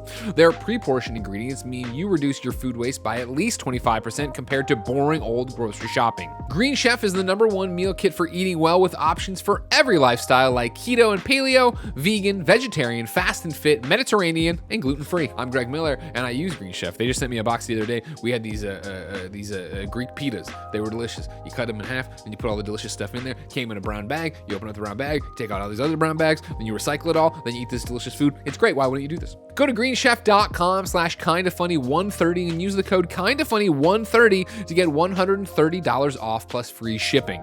That's greenchef.com/kindoffunny130 and code kindoffunny130 to get $130 off plus free shipping. Green Chef, the #1 meal kit for eating well.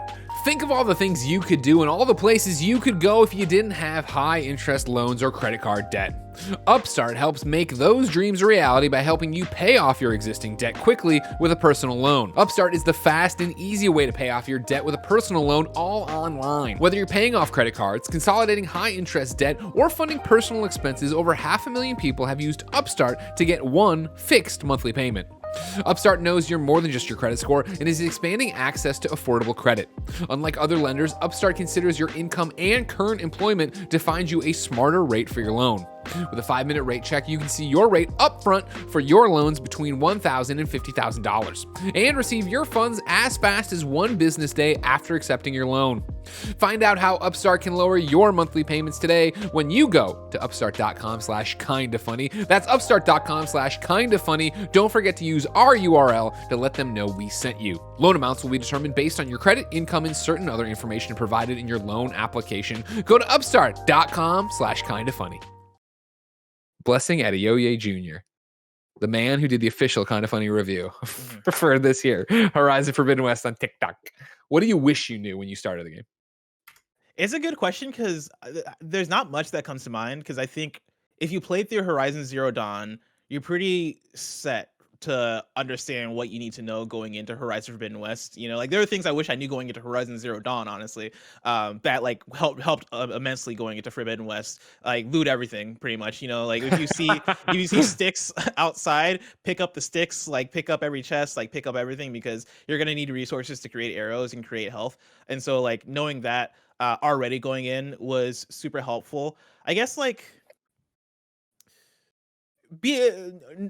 getting into the flow of the game and getting a bit deeper into it, where I felt like I didn't really need to mainline because I was making good progress. I wish earlier I would have gave myself the space to breathe and explore the earlier settlements, because I didn't start really doing that heavily until maybe like 30% into the game, and by that point I was already in some of the settlements deeper into the map. I wish that like I would have taken the time in like the first settlement and the second settlement I found to like talk to people and learn Machine Strike and like do the melee pit and just take in the activities, because I think they set up those activities fairly well. For the most part, for the ones that I fell into, I feel like they set up fairly well. Machine Strike, maybe a different thing, but I think narratively and in terms of like the way the game should be experienced, I'd say take your time. You know, don't feel like you need to rush your way through it, especially now for me. I've beaten the game, and in any game, honestly, any open world game, it's always tough for me to go back after I've beaten it. As much as I tell myself I'm going to go back, you know, I beat a game and I'm like, oh man, I think my story is done. I have gone back quite a bit to Horizon just to clean up the certain things I cared about, but I do wish I let the game breathe more in terms of me like really trying to clean a lot of the stuff up that I was even remotely interested in before I rolled credits. You know, I think this is a game that's worth taking your time in. Janet, what about you? What did you wish you knew? There's not too much that comes to mind. Someone did let me know that, and I'll credit later because I'm not sure what the embargoes are for everything, but that you can fast travel to this is so dumb, to fast travel for free to like the camps or the base, like the base settlements. Apparently, like that is free. That is always free, even from not like the fire or something. And then you can like just use that to like jankily ping pong your way back. That's true? What someone told me. I don't know if I didn't check it. I didn't check it, but someone told me that. I'll mention too. Like, I just don't want to be like, oh, this person writing this thing that isn't bullshit. That's bullshit. Don't worry, that's really? Bullshit. Yeah, I'm right now out in the open world. I'm clicking on Plain Song, and it's not letting me do it. It says you need a travel pack to fast travel. Really? Okay, I might ping them back about that. Okay, other than that, I wish I knew that when you see a tall neck and you're like, I don't know how to do this, and then you look at the map and there's a lock on it. That's true. That's sure. Just keep going. Just keep on walking, because I spent a while trying to figure that out to see if I could do anything with that, and I wasn't successful in that. Other elements, I think I wish. Well, I actually do want to make a correction. There is one place you can fast travel to for free. Okay, that's that's probably what I was trying to refer to. Yes. Yeah. Oh, the place. What's the place? Yeah. Gotcha. I don't know, is it worth saying? I feel like that's like a. I feel like it's yeah. The place is good enough. When you're playing the game, you'll know. Yeah. Okay. This sounds so cryptic and ominous and like anyway, but yes. I wish I knew that. Right? Don't you wish you? Okay, so maybe that's a good one. Thank you, Janet. Next week, when all the embargoes are up and everyone's all in Let's Plays and stuff are up there, I'll shout out like the source and where you can, get more tips and stuff. But yeah, because I don't think that content's live yet for people. It's just review stuff, so I don't. Yeah, don't worry about it. Don't worry about it. Do all that. But so I wish I knew that. I wish I knew. I guess I kind of wish I invested money or points into the Valor a little bit earlier, or like upgrading the Valor, because I know not everyone on the review like used it, but I used it a lot. And I think I upgraded that a little bit faster. But that's kind of it. I mean, I honestly think the game does a really good job telling you the most important things. There wasn't much that I felt like bamboozled later. Now, maybe as I play more and platinum it, I'll realize like strategies or maybe really good weapons that I come across that I wish I had gotten earlier. But sure. I really never had that moment of, palm to the forehead. I can't believe I missed this thing.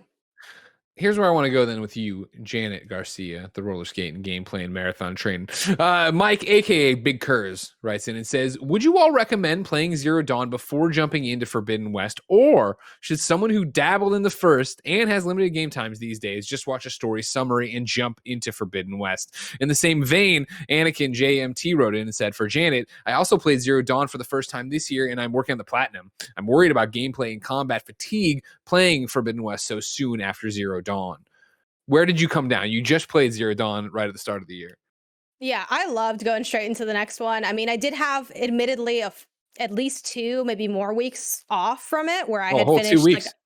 Yeah, well, hey, in this world, that's a lot of time. Like, I had to do a lot with 2 weeks, the last 2 weeks, so like that it can be long. But I had at least 2 weeks, maybe more between. Again, you have to kind of know yourself as a player and know if you would feel fatigued by that. I personally kind of love having some time with the first game before going to the second. That's how I played Last of Us as well. Which, granted, I think the gap between how that gameplay feels is a bit more substantial than Horizon 1 to 2. But I felt like they paired perfectly, and especially having done the platinum for 1, I was like, oh yeah, man, I know who Petra is. What's good? I know you from the scrapyard. What are you doing here? And Aloy's like, hey, I know you from the scrapyard. What are you doing? I'm like, same, Aloy. We're the same person. Because, and I would recognize like all these NPC characters. Like, I really loved and felt the benefit of having finished it more recently. As far as the first one, I think if you played a bit of the first one and you're like, I think I'm good, and especially that mention of limited game time, then I would say, yeah, go straight into the second, just watch the story stuff. I will say I thought a lot about the first game and like that question playing the second. Like, I'm really glad I had already played the first and got like the story stuff and got that experience, because I do think playing the first game after playing the second, you'll feel like you're just missing so many of like the cool things that are in the second that it would be kind of like for sure the less desirable experience than I would say for like other franchises. Not that it's totally unrecommended, but I can't imagine playing 2 and then like I want to go back to 1. I'm like, ooh, maybe we don't. Not even that it's bad, but just that this one's such a marked improvement that I think you really feel like nerfed. Go back. Yeah. And speaking from experience as well, like I played like 9-10 hours of the first game 5 years ago. and haven't touched it since. And I was not as committed as Janet. So I went through and watched like an hour long, like kind of like full lore recap of the first game going into Forbidden West. And I felt like, for me personally, I thought that was like good enough because I knew I wouldn't want to go back to kind of like the older designs and gameplay and stuff. And so I thought, for me, that was good enough, and I agree with Janet. Like, you kind of have to know yourself as a player to really know like how dedicated you want to get in all of that. But I will say there are plenty of recaps out there if that's just what you want to do that like can fully catch you up and stuff. If you hadn't ever played it, I would recommend doing it. Unless you're like, I can't do open worlds and yada yada yada. Like, I would have loved to have played it and gone in from 1 to 2, like I did Last of Us. But I wish I had replayed it beforehand, but there's not a world where I would have had the same experience because I would have replayed Zero Dawn, and I'm talking about replaying it. I would have replayed it, and I wouldn't have been exploring. I wouldn't have been getting as much out of it. I would have been just golden pathing. I don't think I would. I think then I would have come in and maybe I talk about in the review. The first 10 hours of Forbidden West feel very much like Zero Dawn, which at the time was like, okay, this is fun, and I haven't done this in a while, but I think I even then would have been more eye-rolly about it. So it is really, do you know yourself? And yeah, you can go watch it and get the main beats, but then that first 10 hours, as Janet just called out, are very much like, Aloy, hey Red, blah blah. I'm like, I don't fucking remember who the fuck you were not a big enough character, so like, that I watched the hour-long videos too. How could you forget? You weren't big enough that you got recapped, so I'm like, I don't know what the fuck you want. Like such a nerd playing this game. I'm like, this game is for like the Horizon stands, because like there's one character who, one name I kind of forgot, and then two, I don't want to again like spoil like those experiences, but I was like texting Blessing like during my playthrough, and I'm like, oh my god, when I saw so and so, I was like straight up cheering. Like I was like those people in the movies that I hate. I was just like, oh man, I did it, yo, the homie's here. I was so excited. And I feel like if you're a diehard Horizon fan, if you really love that first game, like there's just so much to be excited about for this one. I want to move on then to this question here. Joshy G, in the same listing question we're talking about, replaying, do you play before? Joshy G writes into patreon.com/KindaFunnyGames and says, hey, P.S. I love you, crew.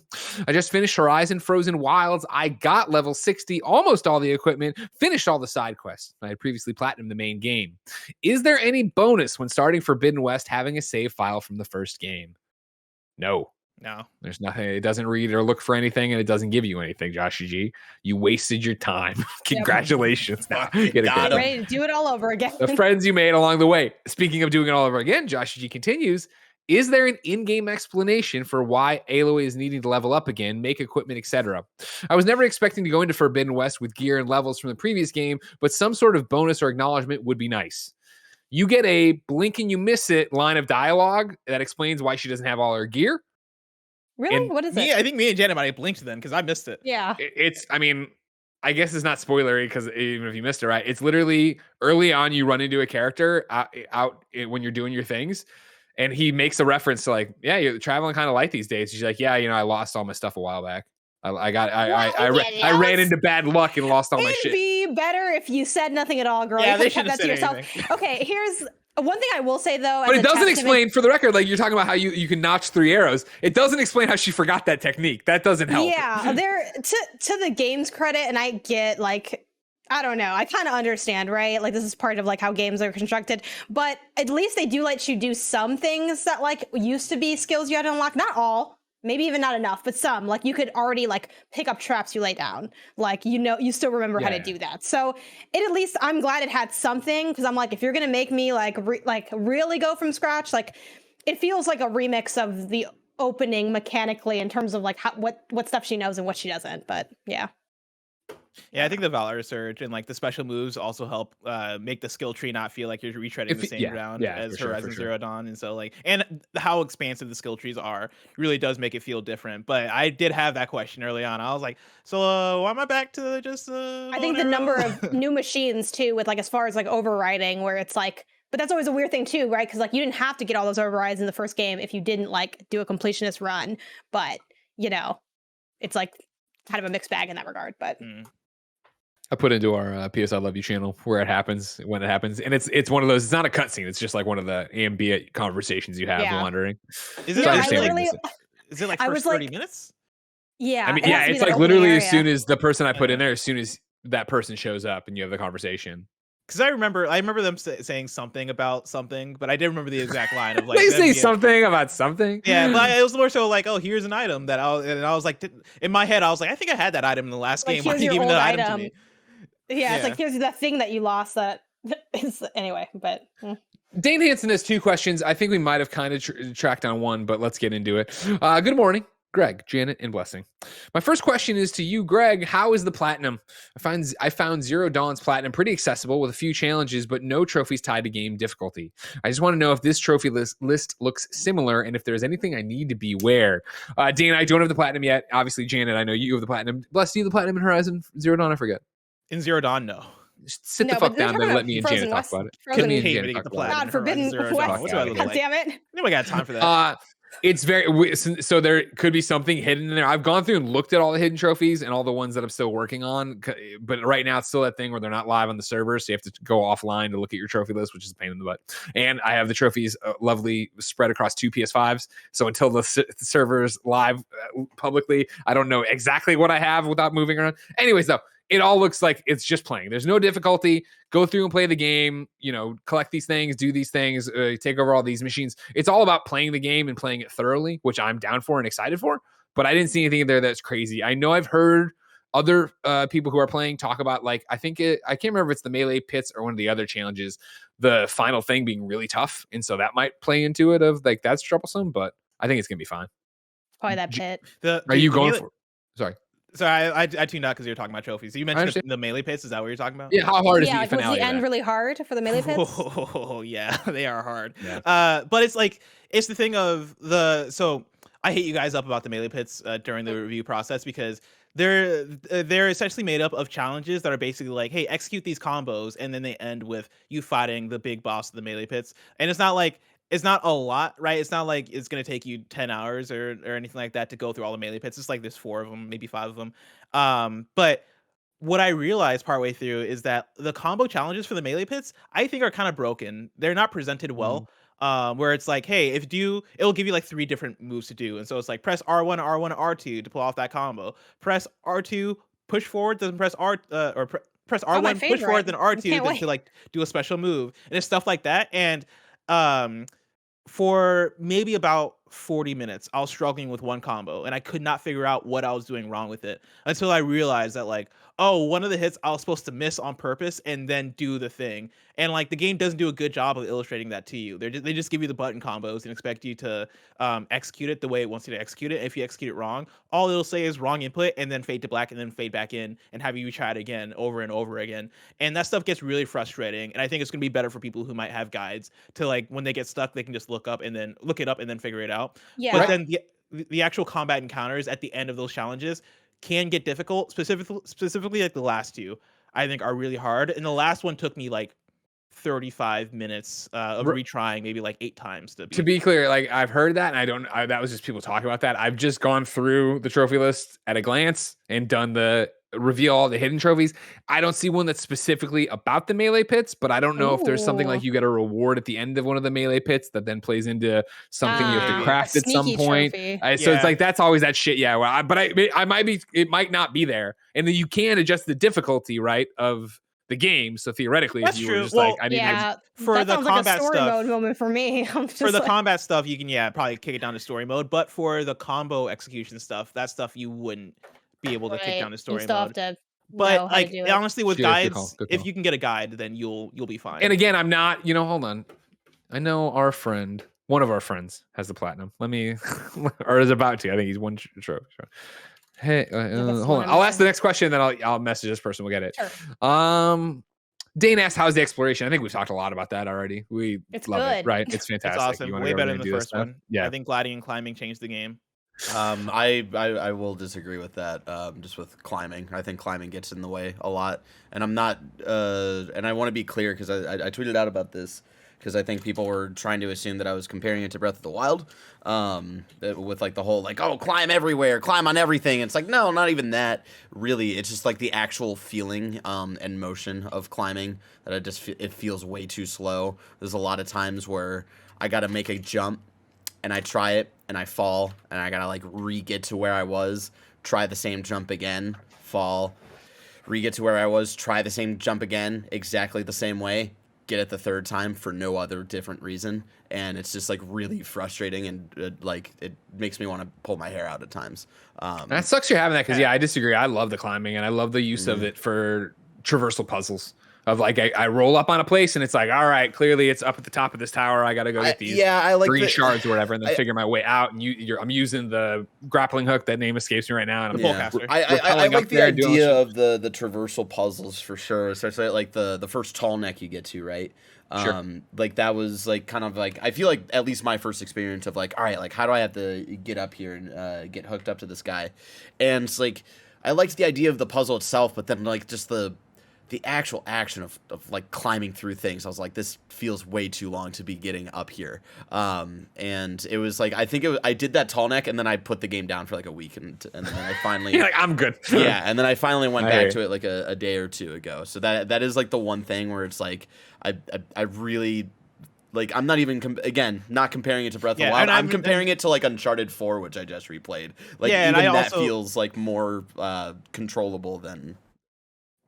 I would also echo that, like, this is not, when I say gliding and climbing changes the game, I don't say that in the way that, like, gliding and climbing is like Breath of the Wild. Now, it is not. It is very much like Horizon's version of, like, the gliding is not as floaty as Breath of the Wild. You're not flying across the map or anything like that, right? But it is an easy way to get down from tall surfaces and not take fall damage, which I think is essential for having a map that's way more vertical and way more easier to explore. But then also I think the climbing is more comparable to something like Uncharted. But I think the reason why it works for me is that we're talking about an open world and something that's more explorable. I did not like not that I didn't like, I don't care for the mechanic of climbing in Breath of the Wild, where it's way more linear, or not Breath of the Wild, sorry, Uncharted, where it's way more linear and it's way more like you are getting from point A to point B by climbing on the ship or whatever, and it is you trying to figure out where the game wants you to make Nathan Drake reach to. So it is very linear in that sense, but I would say that like the moment-to-moment gameplay feel of it feels better to me, if that makes sense. And like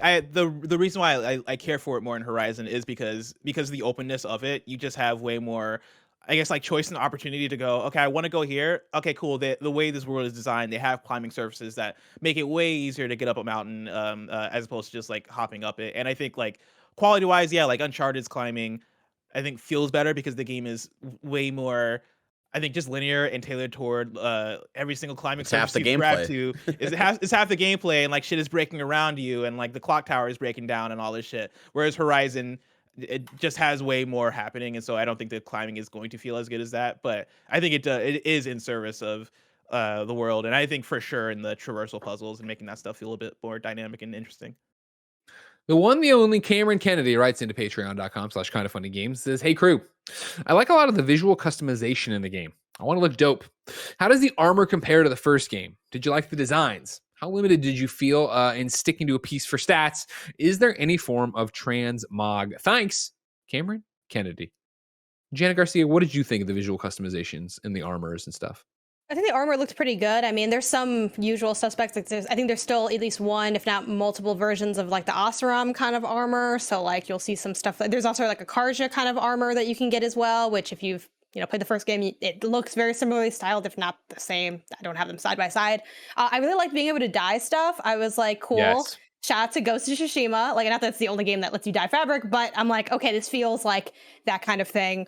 There isn't any transmog, right? There's no way to mix and match, which I still really want that for what I feel like is inevitably going to be a third Horizon game, because I would like to be able to mix and match. But for now, I really just go based on stats for the most part, because I went from 100%ing the game, like the first one, to like playing a bit of the early parts and then like mainlining. So I didn't like inherently get to do everything in the same way. So I didn't really have like I always went stats based. I mean, I was excited to see some stuff that was like, I like the like cute little armor sets that have like the midriff stuff, like the hot girl Aloy outfits. I'm like, oh sweet, hot girl Aloy, let's go.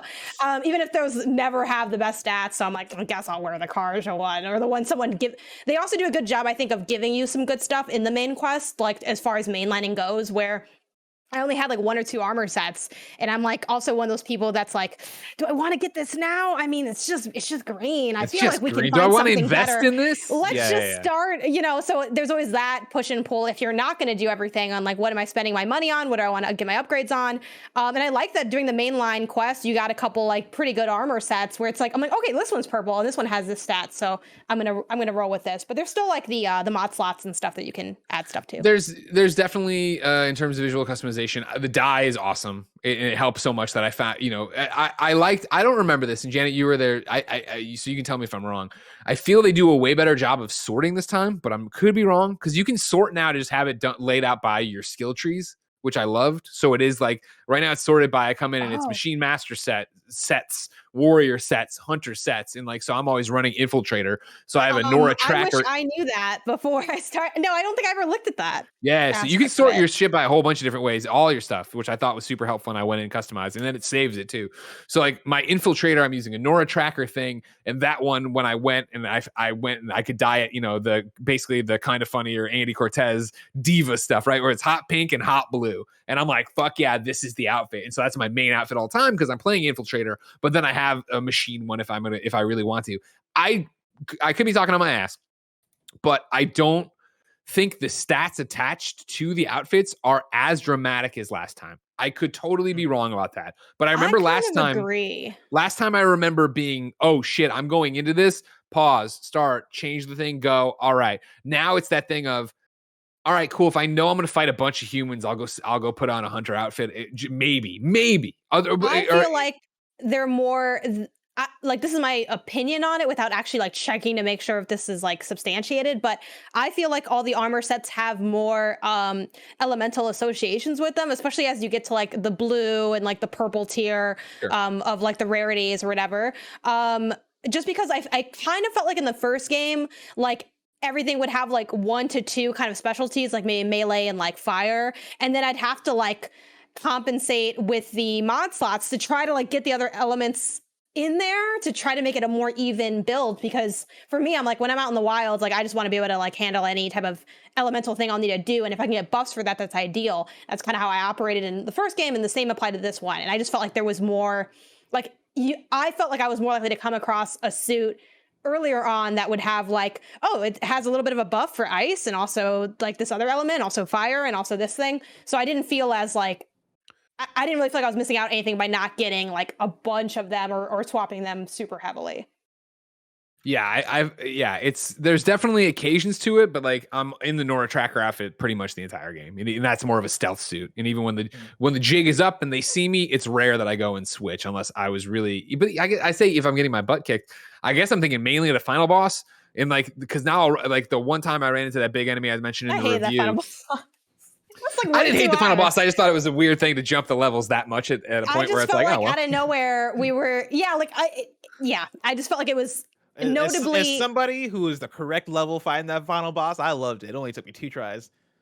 That number keeps going down every time I talk about it. Yeah, right. Yeah, soon you didn't even have to fight the final boss. The final boss just fell down over you. We'll save it for later, where I can really dig into like why I was like, this is doing too much. I'm looking at my outfits right now, right? I did get to a purple outfit that I ended up rocking with for the rest of the game as soon as I got it. One, because it was purple, but also because I really like how it. Oh my god, my controller's doing a weird thing. There's my hot pink and blue Nora tracker outfit. It's really cute. Oh, that's really cool. I like the facial expressions in photo mode also. Photo mode, as usual, kicks so much ass. Yeah, the photo mode in this game is dope as hell. But yeah, like I got like basically a Tanaka outfit that I was just rocking, and like stats wise, it was really good also. So I felt comfortable with it. I would say that for stats, like there's so much going on with all the outfits in terms of stats, and they're trying to lean into the kind of way you play, where it's like, you know, one outfit might do a lot of good like low range stuff, or like another outfit might be all about like melee or whatever. And I wish they like simplified it more, where it was just like 2 different buffs that you're getting per outfit as opposed to like a bunch of different things. Because you look through and it's like, okay, here's all of like the purge water versus frozen versus poison versus how these things get affected, and then there's skills on top of that, which will be like, you know, +2 weapon stamina, or like, you know, +1 concentration, and you'll have a bunch of those on there as well. They get a little bit more like they add in a lot more in the later weapons, like in the purple stuff, and I kind of wish that like instead of that it was just, hey, here's a bunch of one thing for your purple Something outfit, I as opposed to, like, a wish bunch of different I stuff. need to start making this list now while it's fresh in my mind, because I know like there's going to be X amount of years that pass, and we're either get Horizon 3 or like never get one, and we'll just spend every year being You're like, getting Horizon do you 3. think we'll get in her? Yeah, Oh, 100%. just theoretically, right? Like, I don't know. I really would love for them to add more customization, though, still of the outfits, because one thing I was really excited about in this game is the ability to upgrade your weapons individually and up to 3, if not 4 slots in upgrading, even when you're at like the uncommon or the common weapon types. Like, you could do that pretty much from the jump. And I think because so much of the strength of this game and this franchise is the combat and how it always feels good to like fight these machines. It feels dope taking down machines, whether you are just starting out or are really powerful and really over leveled. So giving you stuff to do with hunting and crafting is always like a staple within this. And I think the upgrade system just allows you to do that so much more, so much earlier, and to like really start to build a more powerful arsenal, even when your weapon's a little bit weaker. Yeah, 100%. And I think the upgrading is really good. And again, we talked about it in the review, the ability to tag stuff, go out after it, find it, actually have it be there, tag multiple things like that. We talked about that, Janet, in the review yesterday, being able to tag multiple projects and multiple jobs. But I think it really shines through when I'm out in the world and I finish something and I'm like, all right, I finished this side quest. I open my map and well, there's a square right there, and you go to it and it's like, oh, there's whatever pigeon feathers or whatever the fuck it is I need, and you can see them on your thing. It's like, well, I'm right here, I might as well get it, even if I'm not dedicating my time at the moment to I'm just going after a better quiver. I can see the stuff around me and go get it that way. That was one of my favorite things to do. Was like, and we talked about this yesterday. Like, the activity organization is really good, and like the choices of the different kinds of activities to do, whether they be errands, jobs, like the melee pit stuff, like all that stuff I think is really good, and it varies. But like one of my favorite things to do was to go through the workbench, figure out what I wanted to upgrade, and then just spend the next hour and a half just doing that, hunting down the exact thing, exact animals that I needed, the exact machines that I needed to level up my gear. Like, it was very satisfying. Keegan Hill has a question we didn't answer in the review. He writes in live in the chat right now on patreon.com/kindafunnygames. Are the load times all instant? And the answer is no. No. They're not like Spider-Man. They're incredibly fast, where it'll be you want to go somewhere and you fast travel to it and you get the loading screen with a tip on it and you see it in the corner go and be done pretty much. But it's not like... I think it's still very impressive with how big and how dense this world is. Like here, right now I'm on the thing. You can start, Keegan, you can start your own timer. I'm going to zoom out. I'm going to go to the place. Now that we know we can just fast travel to the place as soon as you want to. I would love to know before people play it what they think the place is. Like, I feel like people are gonna have like wild guesses for that. Yeah, that is the place. I will say that like when I booted up Horizon Zero Dawn yesterday during the review, I was shocked by how long it took for that game to load in. I was sitting there for minutes. It's only 3, 2, 1. I'm hitting fast travel now. Do you want to? I'm gonna confirm 3, 2, 1, and now it's going. Right. And so I got a black screen. I got the thing. Here's my little tip, and down in the corner, it's loading up a little thing. It's doing a little thing, and then bam, I'm in. So that's it. I feel like it was honestly. When you say it took a long time for you to load into Base Horizon on your PS5, Bless, was that like to load up the game or to like fast travel in the game? To load up the game. I can load it up and then fast travel. That'll take me about 2 hours. Could you do that since you have it? Because I actually think the load time is akin to that, which I know is very fast, and I felt like it was fast. But I remember streaming a lot of Horizon 1 and people being like, wow, it's great to see what they did with the load times, because this is like the thing that kind of maybe stopped them from either going back or from finishing. Like, I felt like it was maybe a little bit faster, but not like insanely faster. I could just be misremembering though. So I'm curious what your stuff's I'll boot it up and I'll spend about 5 fast travel packs to travel. Sure. While you do that, I want to answer some more questions. Okay, sorry, go ahead. Real quick, I want to shout out too, like, again, a lot of the little things they did here to make improvements. Like, I like that one of my beefs in the first game that I talked about when we did the re-review was I pick up like this, I guess medicine, it's like the plants that heal you. Yeah. And once I have to, the medicinal berries or the whatever they were called in the first one, if they were called the same thing. And I'm like, I end up having to max them out, and then it's like, what do I do with these? I love that the potion recipe leans into using the medicinal berries for it. I think that makes so much more sense. It gives me something to do. I can get more, then I can also stock them to eat them individually, like little snack packs. And I just like having more autonomy. And in general, like, not that I like needed to heal like a whole bunch necessarily, though, like I'm not above, using potions and berries and stuff, but like they give you so many more, it just makes more sense to do it that way. And I'm like, oh, this is such a good solution to like something that I personally had beef least with, and like unlike the first game, even though you also don't get any, hey, we're healing your party, right? This isn't Pokemon, but I never felt like, oh great, I have to just spend these berries to heal, even if that was true, because I could get so many more of them. You combine that with the storage. Like, I think so many of the small changes they did to improve the quality of life are really speaking in tandem with each other in a way that just works incredibly well. I will say though that the D-pad menu was just that Good job, Barrett. Good job, Barrett. That's very good. Horizon Zero Dawn is still loading, by the way. In that D-pad menu that we're talking about, I do think it needs a wheel. Because scrolling through, I think you need to customize it. I'm not using some of these things. Like, I should have sold on my traps. Because as somebody who did not want to use traps, and like they keep selling me on traps, I'm not fucking trapping anything. I legit would just want to call them out, and like I'm scrolling for seconds. When I like, tell you what that feels I like died, 30 options in here. I did die once trying to. I'm like, I know I have a potion, and I'm like, is it this one? They're like, no, that's your small. And I'm like, why are the small, medium, and large not next to each other? It's like I got to go like 3 over, and I'm like, it's almost here. Like, again, that's a very small thing that only impeded my experience like once out of like 30 hours. But yeah, I do wish they had like at least the ability to customize that. Like, I now don't keep in mind, have, you can customize it. Like, you can take out the stuff. Yeah. So when you're on it, hold down. I wish I knew that from the. If you hold down where you'd go then to craft. Did you ever craft in the moment? Yeah. Uh-huh. I only crafted the fast travel pack. Square is there for change, and if you hit change, it brings up everything you have. And so you can then lay them out that way. I am in shambles hearing this information. Because you can go. I'm doing it right now. I'm just going through and unequipping everything. I honestly wish I knew that before I played the game. Yes, that is the things I wish I knew, and that's what I meant by like I haven't ran into things that I didn't know that I wish I knew. That's one of them. Oh God, that is like that would have been. Yeah, like right now I've just undone everything. I have nothing on here except my mounts. All right. So when I back out, then I can go down and I'm just between the 2 mounts. So you can go through and do all that. Oh, you ready for the Horizon Zero Dawn load screen count from the fast travel? Okay. Again, I'm spending some fast travel packs here, and so give us some money on Patreon, I guess. 1, 2, go. In the loading screen. Did you know that the Ostrom Sparkworker outfit protects against shock damage? I do now. That's what my loading screen told me. It's still going. It's like halfway. If you're looking for a ride, consult the map to locate striders, broadheads, or chargers. They often graze near settlements. You guys know that. Petition to have Blessing read all the tips on the loading screens. I have some other good information for you here. Some good news. Oh, yeah. Okay, so it just seemed like it's significantly longer. Use the Shadow War Bow's corruption arrows to turn machines hostile to any other machine. I never really did that, admittedly. Wait, they're corrupt. Oh, here we go. It's done. Yeah. Okay, so that's at least like that's significantly. That was like twice as long. Yeah, which is impressive because the first one on PS5 with the updates is decently fast. Yeah, and you have to remember of like how slow the load times were when that originally launched too. Oh yeah, I heard they were terrible. They were awful. Yeah, and I will say I am playing this off of a external hard drive, not an SSD.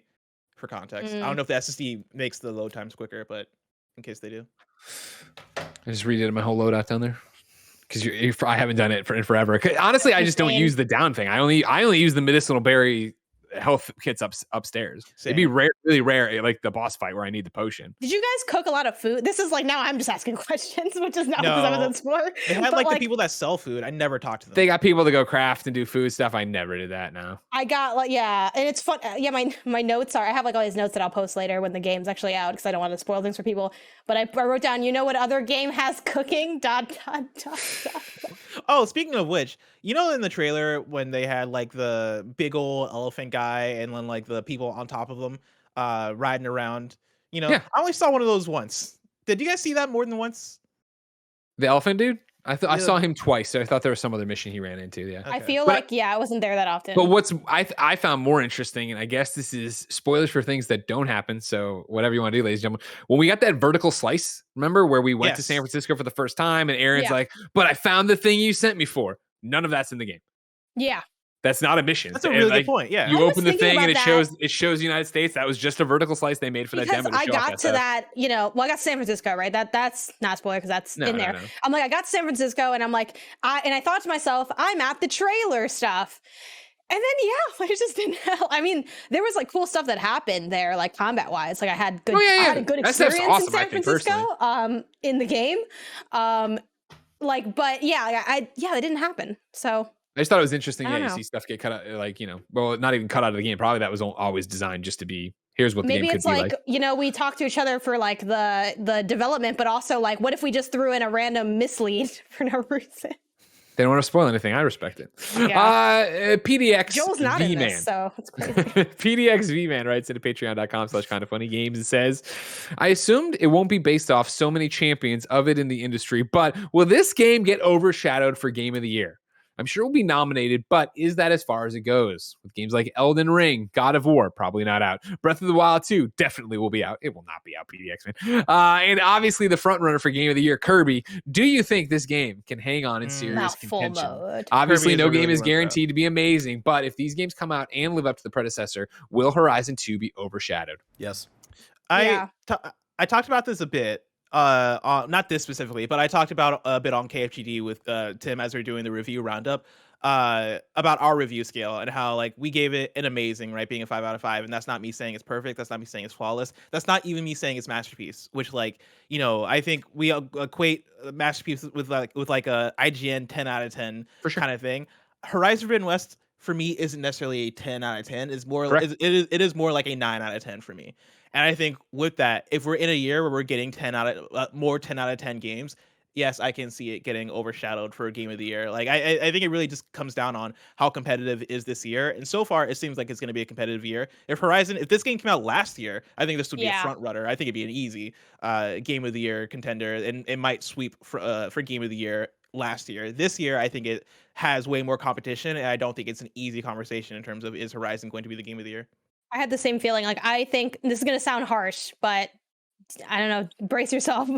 I think if this is Game of the Year, and I love this game also in the side of everything Blessing said. Oh, she's about to talk so much shit. Yeah. If this is Game of the Year, I think this year was a little bit of a disappointment compared to what we thought the year was going to be. And that's to say that there's a lot of big players coming out here. And that's not to say that like Horizon is even a disappointment to me, but it's not a straightaway masterpiece, melt your face off kind of game, even though it is, amazing. It's an incredible work. And I do think last year would have got it, because last year it was the reason we all had different answers is because there wasn't really a clear winner. I think this is a very standout game. It's really strong. And I definitely could see a world where it is Game of the Year, but I think given the competition, and I still am not convinced that God of War or Breath of the Wild 2 will come out. So I think it'll depend on do those games Janet, come out? just believe. How are they? One which day, one? Elden Ring is going to hit God of War, the maybe. inbox. I don't think Breath of the Wild's come out. I don't know what's up with that. It's 5 years.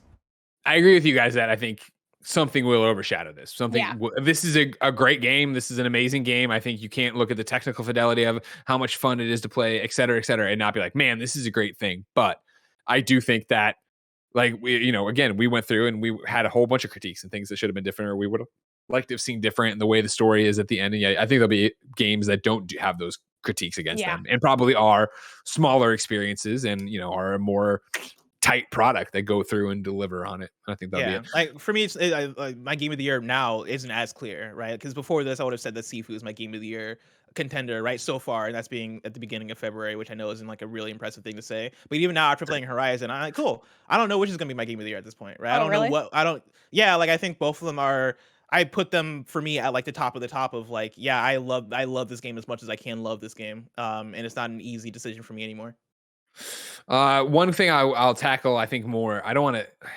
I'll read the question. You can tell me if it's interesting. Dan writes in live in the chat right now and says, for SF natives like you guys, were there any places that you were like, oh shit, it's the blank, or this place is down the street? There is a moment I thought that was one of the moments I'll talk about for this game, probably whenever I talk about this game. That was that thing where I was doing a thing, I was running around, I was hunting this thing, yada yada yada, and I'm like, all right, it's up there. And I started walking, and I'm like, wait.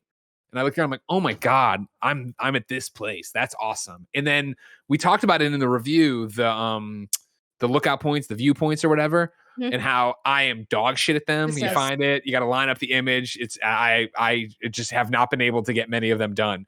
The first one that I was able to do no problem was the SF one, where it was, boop, here it is. And I'm like, oh, I know exactly what. I'm like, all right, if the Golden Gate Bridge is there, and I went there and I was like, oh, okay, cool. And it was underwater and I swam to it. And I was like, bam. And that was like so rewarding of like, that was awesome. That the city's so good that if you're going to put one landmark in with another landmark, I'm able to find it, even if it is a small landmark. I think there are also, this isn't SF related, but there's another area that is like, this is this city, and I was like, this looks really cool. Oh my God. Again, very that city vague. is amazing. That's my But I'm thing. like, that's so beautiful looking, and I did appreciate those things. I have to spend more time in Horizon San Francisco, which is a weird statement to say, to see if I recognize anything, because admittedly, I feel like that area was kind of over quickly for me as someone that did start mainlining at that point, where I kind of just, I did what I need to do, and then I had to do something else back somewhere else, and then I came back like near the later parts, and then I was off again. So I didn't spend as much time exploring as I did in that first area. Yeah, this is very much like the open world in this game isn't just one city, right? It is the West, and so you're getting a lot of pickings of like different locations. And for me, there wasn't anywhere in SF in the SF area where I was like, oh shit, this is this. And I think that might just come with more exploration. They do have in the game old world ruins that are cool, explorable, like structures that are broken down that usually contain some kind of puzzle to get to the end and get whatever the reward is. And I get the sense of like some of those that I've done so far might be a reference to certain in real life locations, but I didn't recognize any of them. It's just the same one that Janet mentioned that I was like, okay, no, I know what this is, and this is fucking cool as hell. But that wasn't in SF. That was like another area of the map. Final question I want for this Horizon Forbidden West FAQ comes from Ryan Kelly, who wrote into patreon.com/KindaFunnyGames and says, does Horizon Forbidden West elevate Guerrilla Games into the upper echelon of PlayStation studios? I'm thinking Naughty Dog and Insomniac territory. If not, what would help bring them there? I don't think it does. I mean, did the first one not already do that? Yeah, that's my thought. My thing is, I think the first one did, and I would say that, like, I think if you're going far enough back into PlayStation Studios, worldwide studios, when it was that, Killzone, you have this push and pull of what the Killzone franchise was and what it meant for Guerrilla and yada yada yada. But then I do think you have Naughty Dog taking this huge step forward. Sucker Punch eventually taking this huge step forward and bringing in Insomniac, them doing this thing. I thought Horizon did push them towards the upper echelon. I don't think they're a Naughty Dog. I don't think that they're an Insomniac yet. Like, I still think that I think they're on that. I think those are S tier PlayStation exclusive studios. And then on your A tier, I'd have your Sucker Punch. I would have your Guerrilla. That's where I'd put it.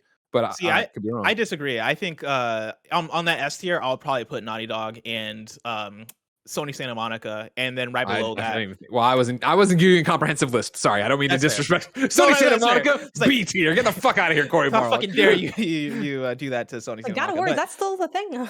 But yeah, like, I would put those two as S tier, and then right below that, I am putting Insomniac and Guerrilla Games in the same tier. Like, I have the same tiering as what Blessing. A Spider-Man hater, Blessing Adeoye Jr. But also, like, that is to say that, like, the whole time we're all reviewing, I was having the thought of, like, I remember when Ghost of Tsushima came out and we were talking about our reviews for that game. One of the things that I said was that I like Ghost of Tsushima more than Horizon Zero Dawn. And I very much like Ghost of Tsushima more than Horizon Zero Dawn. I think Forbidden West might be Guerrilla taking back that title for me, of like that open world crown. But I was thinking that until you did bring up Insomniac, and I was like, fuck, Spider-Man.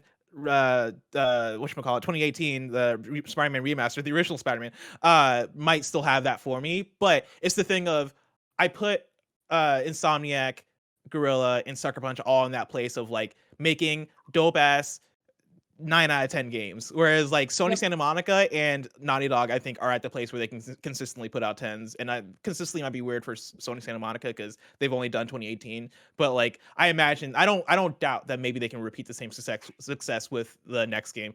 We'll see on that, but I do think that her Guerrilla has like entered that echelon alongside folks like Insomniac and Sucker Punch in that way. All right, Blessing. Did Jana give her? I had the same thing. I mean, okay, it would just she be echoed being like, yes, yeah. literally the same as Blessing. Like, I have the same, except for I didn't like Ghost like that. Like, Ghost didn't hit for me in that way, but it like reverse, like he liked the Ghost more than Horizon, just like flip them and then same take. There we go. Man, I haven't thought about it yet, and I don't want to think about it yet, about which I like. Think more. about it. Which you like more between Ghost of Tsushima versus Horizon? Right now, my knee-jerk fuck. Reduce all the art down to just numbers and ones and zeros.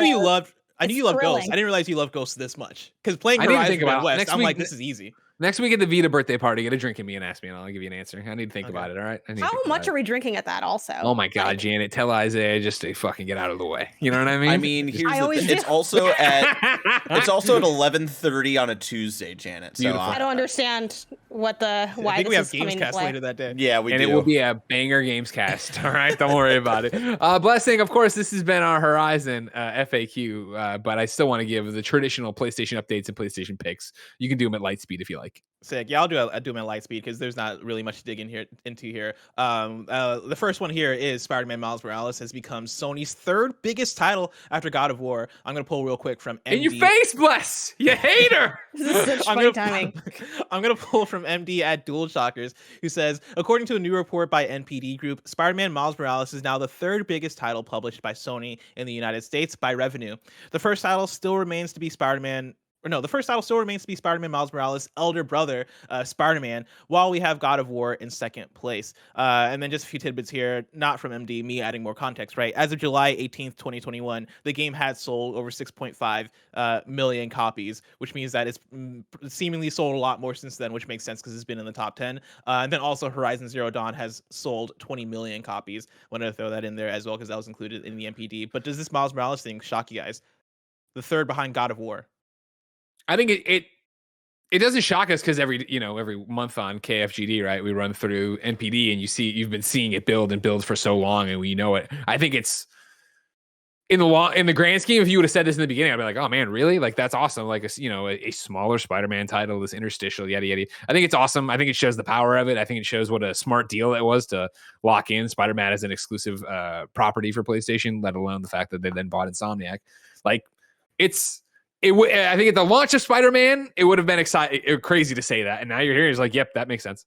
Yeah, and I also think it's probably part of the sticky nature of it being a PlayStation 5, there you go, PS5 launch title, where I'm sure most people who bought a PS5 probably bought Spider-Man Miles Morales, which really boosts that. I do wonder how many units. That's one thing I wish I could have found, which it just isn't out there, right? That's why I pulled that 6.5 thing from July last year. But like, if Horizon Zero Dawn is sitting at 20 million, how many copies of Miles Morales have sold? Like that would be an astronomical amount of copies sold in the last 7 months if somehow it hit that. But again, this is going by revenue, and I'm sure they might be also measuring by maybe fastest units sold as opposed to pure for sure copy sold. But hey, who knows?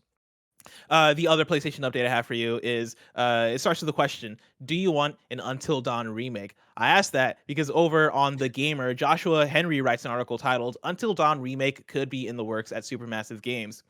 A remake of the narrative-based horror game Until Dawn is possibly in the works, according to an insider. News of this possible remake comes from account NGT on Twitter. In a quick post, they mentioned that they had heard from, quote, several separate sources, end quote, that Supermassive Games was working on a remake of Until Dawn for some time that will be coming to current-gen consoles. While no concrete evidence was given, they assured fans that they would try to learn more about this potential project. If this news turns out to be true, it wouldn't be the first time. Hold on, Bless. Give me a second here. The server is being a weirdo and it's making you all robotic-y, so I'm bringing us here. Start talking. Look better. Hello. Yeah. Hi. Looking good. Okay. Cool. I assume we were just sounding bad or something. You sounded like a robot. Maybe it's because I am a robot. So to go back, right? Well, no concrete evidence was given. They assured fans that they would try to learn more about this potential project.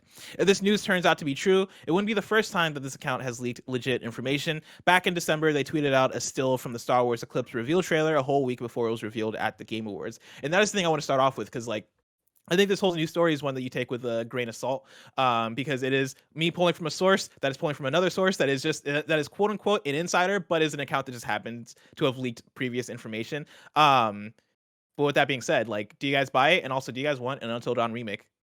I don't buy a remake. I buy a remaster. I buy Until Dawn is a super successful game for PlayStation. We're making a PlayStation 5 version, right? That'll just be run better, look better, blah, blah, blah. Yeah. So are we going to get maybe like a director's cut? I mean, they are finally finishing they're finishing they added more games to Dark Picture Anthology. Yeah. Did they add more? Yeah, they added 6 more. They copyrighted a gajillion more, yeah. But isn't this... Okay, so hold on. This next one is like, I think the end of the season, but then after that... That's what I mean, the season. Yeah, the season's ending, there's still more. But they promised 9 originally, right? And they copyrighted more? Yeah, because they just kind of were like, we have this many, we're going to like cut it here. Like, they started, I think they promised like 9. I think they pulled back because game development is hard. And then like, as we're approaching this next one, they just announced that, they are making a bunch more of them. Yeah, like that. But I think it's still like they're putting a little bit of an end cap, at least on like that, as now they're like, oh, it's a season now, because this makes sense. I could see it like paired with that, maybe not like a whole bundle, because that's kind of like a lot, but maybe as a way to like lead in or hype up the other, like, hey, we're ending the season, and also we have like this PS5 version. As far as do I want it? No, I was never, I played Until Dawn, and I'm like locked into what Supermassive Games does because it's just part of who I am. But I was actually not a fan of Until Dawn. I thought it was like super hokey, and people were gonna say it's camp, it's meant to be cheesy and bad, but I just was not into it. Though it did come out 7 years ago, which I don't know if that is like, do you guys think that's too soon for a remake? Not soon enough? Like, I guess 7 years was a long time. That's why I'm with Greg. I don't think it's going to be a remake. I think you might be spot on with it being a director's cut. I think that makes a lot of sense for it. I could see it being like, here's Until Dawn, and here's an hour like of extra content, like maybe like a deleted scenes or like some weird like extra story of what one character was doing in one scene where they went away, maybe something like that fills in the gaps. But I like it. I did really like Until Dawn when it came out, and I really like what Supermassive does. I think Dark Pictures has been kind of back and forth in terms of the quality of it, but I think they've been getting better and better.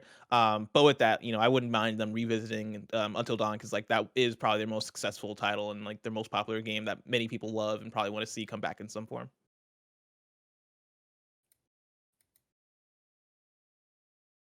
All right, what else you got for me? I got the PlayStation picks. Rio, is somebody gonna ask what Andy's doing here? Did he just come to hang out? I don't mind Andy coming in just to listen, and then it was a pregnant Usually pause, it's so I Mike. was letting it. Anyway, we got PlayStation picks for you. Of course, this is where we highlight a few of the cool-looking games coming to PSN this week. Let's start with the big hitters. Dynasty Warriors 9 Empires is coming to PS5 and PS4 on Tuesday, February 15th. King of Fighters 15 is coming to PS5 and PS4 on Thursday, February 17th, which I've been playing and I fucking love.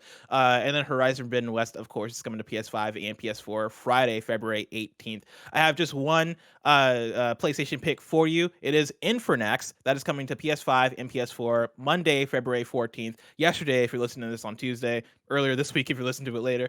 Infernax is the adventures of a great knight who returns to his homeland only to find it plagued with unholy magic. Uncover the mysteries of the curse and face the consequences of your actions. I actually booted this one up for about a few minutes because when it was revealed, I saw that it was from the same developer as Just Shapes and Beats, and I fucking love Just Shapes and Beats.